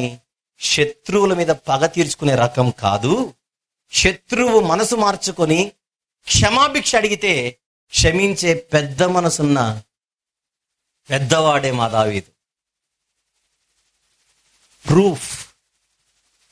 దావీదును దేవుడు ప్రజల మధ్య నిరూపిస్తున్నాడు. ఆయన క్యారెక్టర్ ఏంటో, ఆయన తత్వం ఏంటో ప్రజలకు తెలియదు. ఈ సిచ్యువేషన్ లో దావీదు ఏంటో ఓపెన్ అయిపోయింది. అప్పుడు అబ్నేరు ఒక మంచి రోజు చూసుకుని, అంటే ముహూర్తం అని కాదు, ఈ పెద్దలందరిని పిలిపించి నేను మళ్ళీ నీ దగ్గరకు వస్తానని చెప్పి సమాధానంగా సెలవు తీసుకొని అబ్నేరు వెళ్ళిపోయి ఇశ్రాయేలీల పెద్దలందరినీ సమకూర్చి, మీరు చాలాసార్లు అడిగారు కదా మాకు దావీదు రాజు అయితే బాగుంటుందని, ఇదిగో ఇది దేవుని కార్యం, అది నెరవేర్చేటువంటి సమయం మనకు ఆసన్నమైంది, మీరందరూ వెళ్ళి దావీదును రాజుగా చేసుకోండి అని ప్రజలందరినీ కన్విన్స్ చేసేస్తాడు. అంత ప్రభావం ఉంది అబ్నేరు ఎఫెక్ట్. ప్రజలందరిగా డిసైడ్ అయిపోతారు దావీదును రాజుగా చేసుకోవడానికి. బాగుంది అంతవరకు. ఈ టైంలో యోవాబు ఎంటర్ అవుతాడు. ఉన్నాడుగా, మనకు 5 క్యారెక్టర్లో ఒకటి ఉంది కానీ 4వ క్యారెక్టర్. యోవాబు ఎక్కడో యుద్ధానికి వెళ్ళి రిటర్న్ వస్తుంటే మధ్యలో ఎవరో చెప్పారు, అబ్నేరు వచ్చాడు ఇందాక రాజుగారి దగ్గరికి, చక్కగా వాళ్ళిద్దరు ఫ్రెండ్స్ అయిపోయారు, మాట్లాడుకున్నారు, సమాధానంగా పంపించేసాడు అనేసరికి యోవాబుకు బీపీ రేజ్ అవుతుంది. ఎందుకు? తమ్ముడిని చంపినోడు కదా. అబ్నేరు ఎవరు? తమ్ముడు చంపాడు. యోవాబు తమ్ముడిని చంపినోడు, అది మర్చిపోలేదు ఇల్లు. దెబ్బకు దెబ్బ, గాయానికి గాయం, ప్రాణానికి ప్రాణం. అబ్నేరు చావు చూసేంతరకు ఇల్లు నిద్రపోవట్ల. ఎప్పుడైతే దావీదు అబ్నేరుని తీసుకొని సమాధానంగా పంపించాడో అది విన్న యోవాబుకి ఉగ్రుడైపోయి దావీదు దగ్గరకు వచ్చి, ఏం చేసావు నువ్వు? శత్రువు మన ఇంటికి వచ్చాడు, మనకెంత ద్రోహం చేశాడో నీకు తెలీదా? అలాంటి వాడిని నువ్వు పంపించేసావు, మంచోడైపోయాడు నా దగ్గరకు వచ్చాడు అనుకుంటున్నావా? అనే నాటకాలు. ఇక్కడికి వచ్చి నిఘా పెట్టి ఇక్కడ ఉన్న విషయాలు బయటికి తీసుకుని వెళ్ళి మనల్ని నాశనం చేయడానికి అబ్నేరు వచ్చాడు, నువ్వు చాలా తప్పు చేసావని దావీదు మీద కోపపడి యోవాబు బయటికి వెళ్ళిపోయి వేరే వాళ్ళకి చెప్తాడు, అబ్నేరు పిలుచుకోండి అని. ఇదంతా దావీదుకు తెలియదు, బయటికి వెళ్ళి యోవాబు ఇది చేస్తున్నాడు. అబ్నేరు రాజు పిలుస్తున్నాడేమని వచ్చేసరికి మార్గ మధ్యంలో అబ్నేరును సైడ్కి తెలిసి యోవాబు పొడిచి అబ్నేరును చంపేస్తాడు. బైబిల్లో పదే పదే రాయబడి ఉంటుంది, తమ తమ్ముడైన ఆషాహేలును అబ్నేరు చంపిన దానిని బట్టి యోవాబు అభిషై ఏం చేశారట? అబ్నేరును చంపేశారు. ఇదంతా ఎవరికి తెలీదు? దావీదుకు తెలీదు. ఇప్పుడు మీకు సిచ్యువేషన్ చెప్పాను వినండి. దావీదుకు తెలుసో తెలీదో దేవుడు ఎరుగు. ప్రజలందరికీ, ముఖ్యంగా 11 గోత్రాల వారికి ఎవరి మీద అనుమానం వస్తుందో చెప్పండి. యోవాబు చంపాడంటే ఎవడు నమ్ముతాడు? దావీదు సెలవు లేకుండా యోవాబు అడుగు కూడా అయ్యాడు. దావీదు సెలవు లేకుండా యోవాబు మంచినీళ్ళు కూడా తాగడు. అలాంటిది అబ్నేరును లేపేశాడంటే అందరి ముందు నాటకాలు ఆడి దావీదు, ఇదిగో నా శత్రువుని నేను తీసుకున్నాను, క్షమించేశాను, భోజనం పెట్టానని మా ముందు కలరింగ్ ఇచ్చి బయటికి వెళ్ళిపోయిన తర్వాత చంపించేశాడు. దావీదుకు దగ్గర ప్రజలందరూ దావీదును నమ్మే వరకు వచ్చిన తర్వాత మళ్ళీ సిచ్యువేషన్ వెనక్కి వెళ్ళిపోయింది. చూడండి ఎవరిని బట్టి? యోవాబును బట్టి. మంచి కార్యక్రమం జరిగేటప్పుడు యోవాబు లాంటి వాళ్ళు కూడా మన మధ్య ఉంటారు, జాగ్రత్త. కేవలం వాళ్ళ మూర్ఖత్వం వల్ల పని చెడిపోతుంటుంది. మనమే బాధపడతారు, ఒరే నువ్వు ఒక్క నోరు ఆ క్షణంలో నోరు మూసుకుని అంటే ఏమయ్యేది నీకు? అది యోవాబు పరిస్థితి. అయితే దేవుడు ఇంకా రాజీ పడలేదు. పర్లేదు, అబ్నేరు చావును కూడా దావీదు మంచి కోసం వాడదామని దేవుడు డిసైడ్ అయిపోయి అప్పుడు దేవుడు కూడా సైలెంట్గా ఉండి దావీదు గారు ఈ సిచ్యువేషన్ లో ఎలా స్పందిస్తాడో ప్రజలందరూ గమనించేలా చేశాడు. కానీ అసలు దావీదు ఇప్పుడే బయటకు వచ్చాడు అబ్నేరు చావు తర్వాత. 5 పనులు చేస్తాడు దావీదు అబ్నేరు చనిపోయిన తర్వాత. 5 పనులు. 1, ప్రజలందరి ఎదుట యోవాబును తన కుటుంబాన్ని శపించేసి అబ్నేర్ యొక్క మరణం యొక్క శాపం యూదులలో ఎవరి మీద రాదు, కేవలం యోవాబు ఫ్యామిలీ మీద వస్తుంది. యోవాబు కుటుంబంలో కుష్ఠరోగి గాని, యోవాబు కుటుంబంలో బలహీనుడు గాని, యోవాబు కుటుంబంలో ఖడ్గం చేత చంపబడనివాడు గాని, ఆహారం లేకుండేవాడు గాని ఎవడు కూడా ఉండకపోడు. అన్యాయంగా చంపారు. యుద్ధంలో చంపడం వేరు, ఏదో మాట్లాడతామని చెప్పి వచ్చి పొడవడం వేరు. ఆషాహేలు చనిపోయింది యుద్ధంలో, కానీ అబ్నేరు చంపింది తేనె పూసి కత్తితో పొడి చేశారు. ఇది దావీదు గారు భరించలేక ప్రజలందరి ఎదుట యోవాబు ఫ్యామిలీని శపించేశాడు. ఇది ప్రజలు గమనిస్తున్నారు, చూద్దాం జాగ్రత్తగా. ఒక దైవ ప్రతినిధిగా, దైవ సేవకుడిగా ఇతను చేస్తున్న పనులను ప్రజలు చూస్తున్నారు. అందులో మొదటిది యోవాబు ఫ్యామిలీని దావీదు గారు ఏం చేయడం? శపించడం. ఇది ఫస్ట్ పాయింట్. సెకండ్ పాయింట్, అబ్నేరు శవాన్ని పాడ మీద పెట్టి యోవాబు కుటుంబాన్ని ముందు నడవమని చెప్పాడు. యోవాబు కుటుంబాన్ని ముందు నడవమని చెప్పి అందరితో పాటు రాజు కూడా అంత్యక్రియల్లో పాల్గొని ఆ శవం వెంబడి వెళుతుంటే ప్రజలందరూ గమనిస్తున్నారు దావీదు గారి బాధ, దావీదు గారి రోదన. ఎవరో చూస్తున్నారని చేయట్లా, ఆయనకు తెలియకుండా అబ్నేర్ యొక్క నా దగ్గరకు వచ్చాడు, సమాధాన పడ్డాడు, నేను క్షమాపణ దయచేశాను. అలాంటి వ్యక్తి వీళ్ళు పొట్టన పెట్టుకున్నారు. అది భరించలేకపోతున్నాడు ఆయన. యుద్ధంలో చనిపోతే వీరుడు, బయటెక్కడో నమ్మించి చంపితే అది ఒక భయంకరమైన చావు, నమ్మక ద్రోహము చావు. ఇది ప్రజలు గమనించారు. ఒకటి, యోవాబు ఫ్యామిలీని శపించడం. నెక్స్ట్ 2, ఆ అంత్యక్రియలలో యోవాబు ఫ్యామిలీని ముందు పెట్టి ఈయన నడవడం. 3, ఆయన కీర్తనాకారుడు గనుక అప్పటికప్పటికి అబ్నేరు మీద ఒక కీర్తన వ్రాసేసి పాడితే ఆ కీర్తన పాడిన తర్వాత అక్కడున్న జనాలకి ఇంకా ఎక్కువ ఏడుపు చేడుస్తున్నారట. కీర్తన ఎత్తి ఏడుస్తున్నాడు. ఆ కీర్తన ఏంటో చూద్దాం. సమూయేలు 2వ గ్రంథం 3వ అధ్యాయం 31వ వచనం. ముందుగా, దావీదు మీ బట్టలు చింపుకొని గోనె పట్ట కట్టుకొని అబ్నేరు శవమునకు ముందు నడుచుచు ప్రలాపము చేయుడని యోవాబునకును అతనితో ఉన్న వారికి అందరికీ ఆజ్ఞయించాడు. అక్కడతో అయిపోలేదు. 34వ వచనం, అబ్నేరు నీచుడొకడు చచ్చునట్లుగా నీవు చావతగునా? నీ చేతులకు కట్లు లేకుండగా, నీ కాళ్లకు సంఖ్యలు వేయబడకుండగా దోషకారి ఎదుట ఒకడు పడినట్లు నీవు పడితివే అని కీర్తన రాస్తే రాజు ఈలాగున కీర్తన ఎత్తి పాడగా జనులందరూ విని మరి ఎక్కువగా ఏడ్చిరి. ఇది 3వ స్టెప్ ఆయన చేసినది. మొదటిది శపించడం. 2, ఆయన కూడా అంత్యక్రియలో పాల్గొని వారిని కూడా ప్రలాపించమని చెప్పడం. 3, ఆయన కీర్తన ఎత్తి పాడడం. 4, ఆయన అబ్నేరు కోసం ఒక రోజంతా ఉపవాసం చేస్తాడు. అన్నపానములు మానేసి రోజంతా ఉపవాసం చేస్తాడు రోదిస్తూ. ఇదంతా ప్రజలు గమనిస్తున్నారు. ఇది 4. 5, తన దగ్గరున్న సేవకులు వచ్చి అయ్యా కొంచెం తినండి అంటే, ఈ రోజు నేను అబ్నేరు కోసం నేను అనుకున్నట్టుగా ఈ ఉపవాసాన్ని మధ్యలోనే ఆపేసి నేను తింటే దేవుడు నన్ను శపించునుగా, కానీ తనను తాను శపించుకుంటాడు. ఇదంతా ప్రజలు చూస్తున్నారు. 5 విషయాలు చెప్పాను మీ ముందు. శపించడం యోవాబు ఫ్యామిలీని, ప్రలాపిస్తూ యోవాబు ఫ్యామిలీని ముందు నడవమని చెప్పడం, ఈయన నడవడం. 3, కీర్తన రాయడం. 4, ఉపవాసం ఉండడం ఆయన కోసం. 5, ఒకరొచ్చి ప్రేరేపించిన తినమని తినకుండా ఆగి తనను తాను శపించుకోవడం. ఇదంతా చూసిన జనాలకు అర్థమైందట అబ్నేరు చావు వెనకల దావీదు హస్తము లేదని. చూసారు ఎట్లుందన్నమాట? చూద్దాం ఒకసారి. 36వ వచనం, జనులందరూ ఈ సంగతి గ్రహించినప్పుడు సంతోషించిరి. రాజు చేయనదంతయు జనులందరి దృష్టికి అనుకూలమైనట్లు అదియు వారి దృష్టికి అనుకూలమాయను. నేరు కుమారుడైన అబ్నేరును చంపుట రాజు ప్రేరేపణ వలననైనది కాదని ఆ దినమున జనులకందరికీ, ఇశ్రాయేలు వారికి అందరికీ తెలియబడి. ఇప్పుడు తెలిసిందట. అంత్యక్రియలు అయిపోయిన తర్వాత అప్పుడు నమ్ముతున్నారట దావీదుని. అంటే అంతవరకు వీళ్ళకి కూడా ఏముంది? అనుమానం ఉంది. ఏమని? అబ్నేరు చావు వెనకలు ఎవరి హస్తం ఉంది? దావీదు గారి హ్యాండ్ ఉందని. నమ్మలా. కానీ దేవుడు ఏం చేశాడు? దావీదు గారిని ఈ విషయంలో నిర్దోషిగా నిరూపించి ప్రజలందరి మన్ననలు పొందేలా దావీదుని తీసుకొని వచ్చాడు. ఫస్ట్ ఏం నిరూపించాడు? మీకు నచ్చినా నచ్చకపోయినా ఈ దావీదు వెనకల ఎవరున్నారు? నేనున్నానని నిరూపించాడు. అది మొదటి నిరూపణ. 2, నాకు నచ్చినోడు మీకు కూడా నచ్చేలా చేస్తాను. అప్పుడు తెలుస్తుంది నా కుమారుడేంటో, నా సేవకుడేంటో.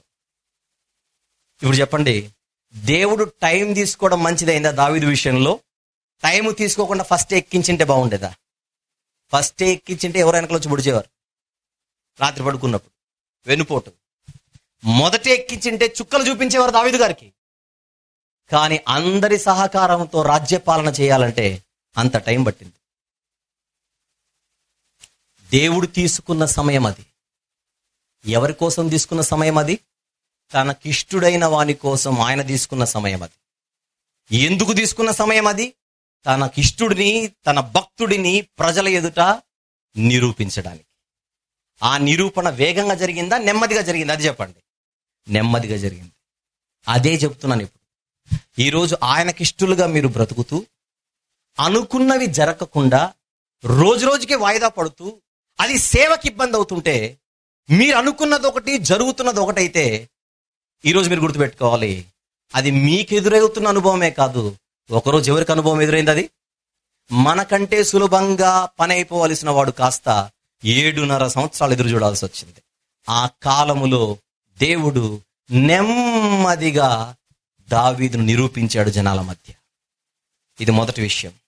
2, నెమ్మదిగా నిరూపించడమే కాదు, ప్రజలందరి ఎదుట ఓపెన్ గా దావీదును బ్లెస్ చేశాడు, ఆశీర్వదించాడు.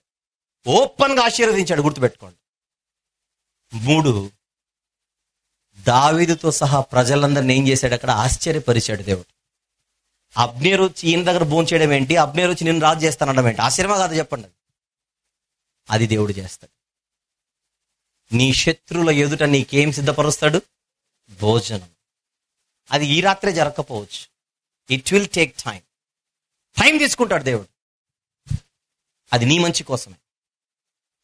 అబ్నేరు అంతఃపురంకి వచ్చి ఈయన కాళ్ళు పట్టుకొని నన్ను క్షమించమని చెప్పి నువ్వు రాజు అవ్వడానికి నేను వర్క్ చేస్తానంటే అది ఆశ్చర్యమే కాదా? ఆశ్చర్యం. నెమ్మదిగా నిరూపించాడు, మొదటిది. 2, అందరిలో ఆశీర్వదించాడు. 2, 3, తన కుమారుణ్ణి ఆశ్చర్యపరిచాడు తన కార్యాల చేత.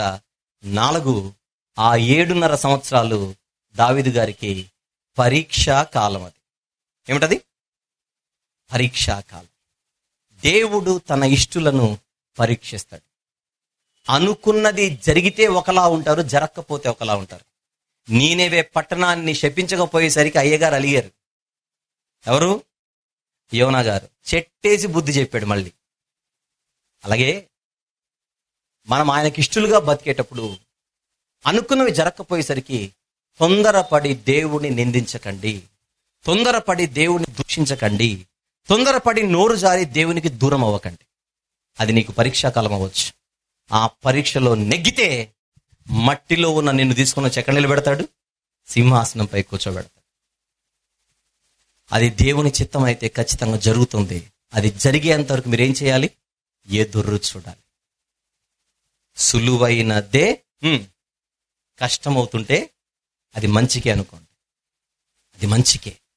కానీ మంచికే అని మీరు ఎప్పుడు అనుకోవాలి? మీరు దేవునికి దావీదు వలె ఇష్టలుగా ఉన్నప్పుడు ఈ ఆలోచనలోకి వెళ్ళండి. ఆయన కష్టపెడుతూ ఈ ఫార్ములా ఇక్కడ అప్లై చేయకండి. బహుపరాక్. ఆయనకిష్టులుగా బతికితేనే ఈ మెసేజ్ నీకు.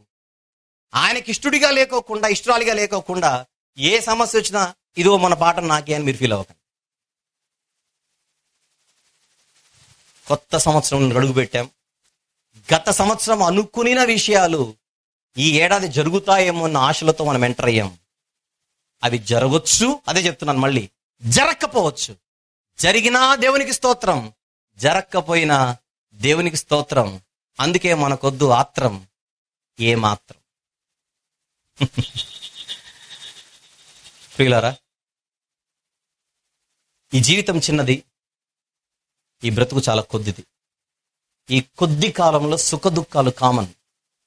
ఆ సుఖ దుఃఖాల కారణం చేత సుఖం వస్తే దేవుని స్తుతించడం, దుఃఖం వస్తే దేవుని నిందించడం, ఈ అలవాటుకు స్వస్తి చెప్పి అన్ని బాధల యందును, శ్రమ అయినను, బాధ అయినను, ఖడ్గమైనను, ఉపద్రవమైనను, వస్త్రహీనతైనను క్రీస్తు నుండి నన్ను దూరము చేయిన ఎడబాపున అన్న విశ్వాసంతో ముందుకు సాగుదాం.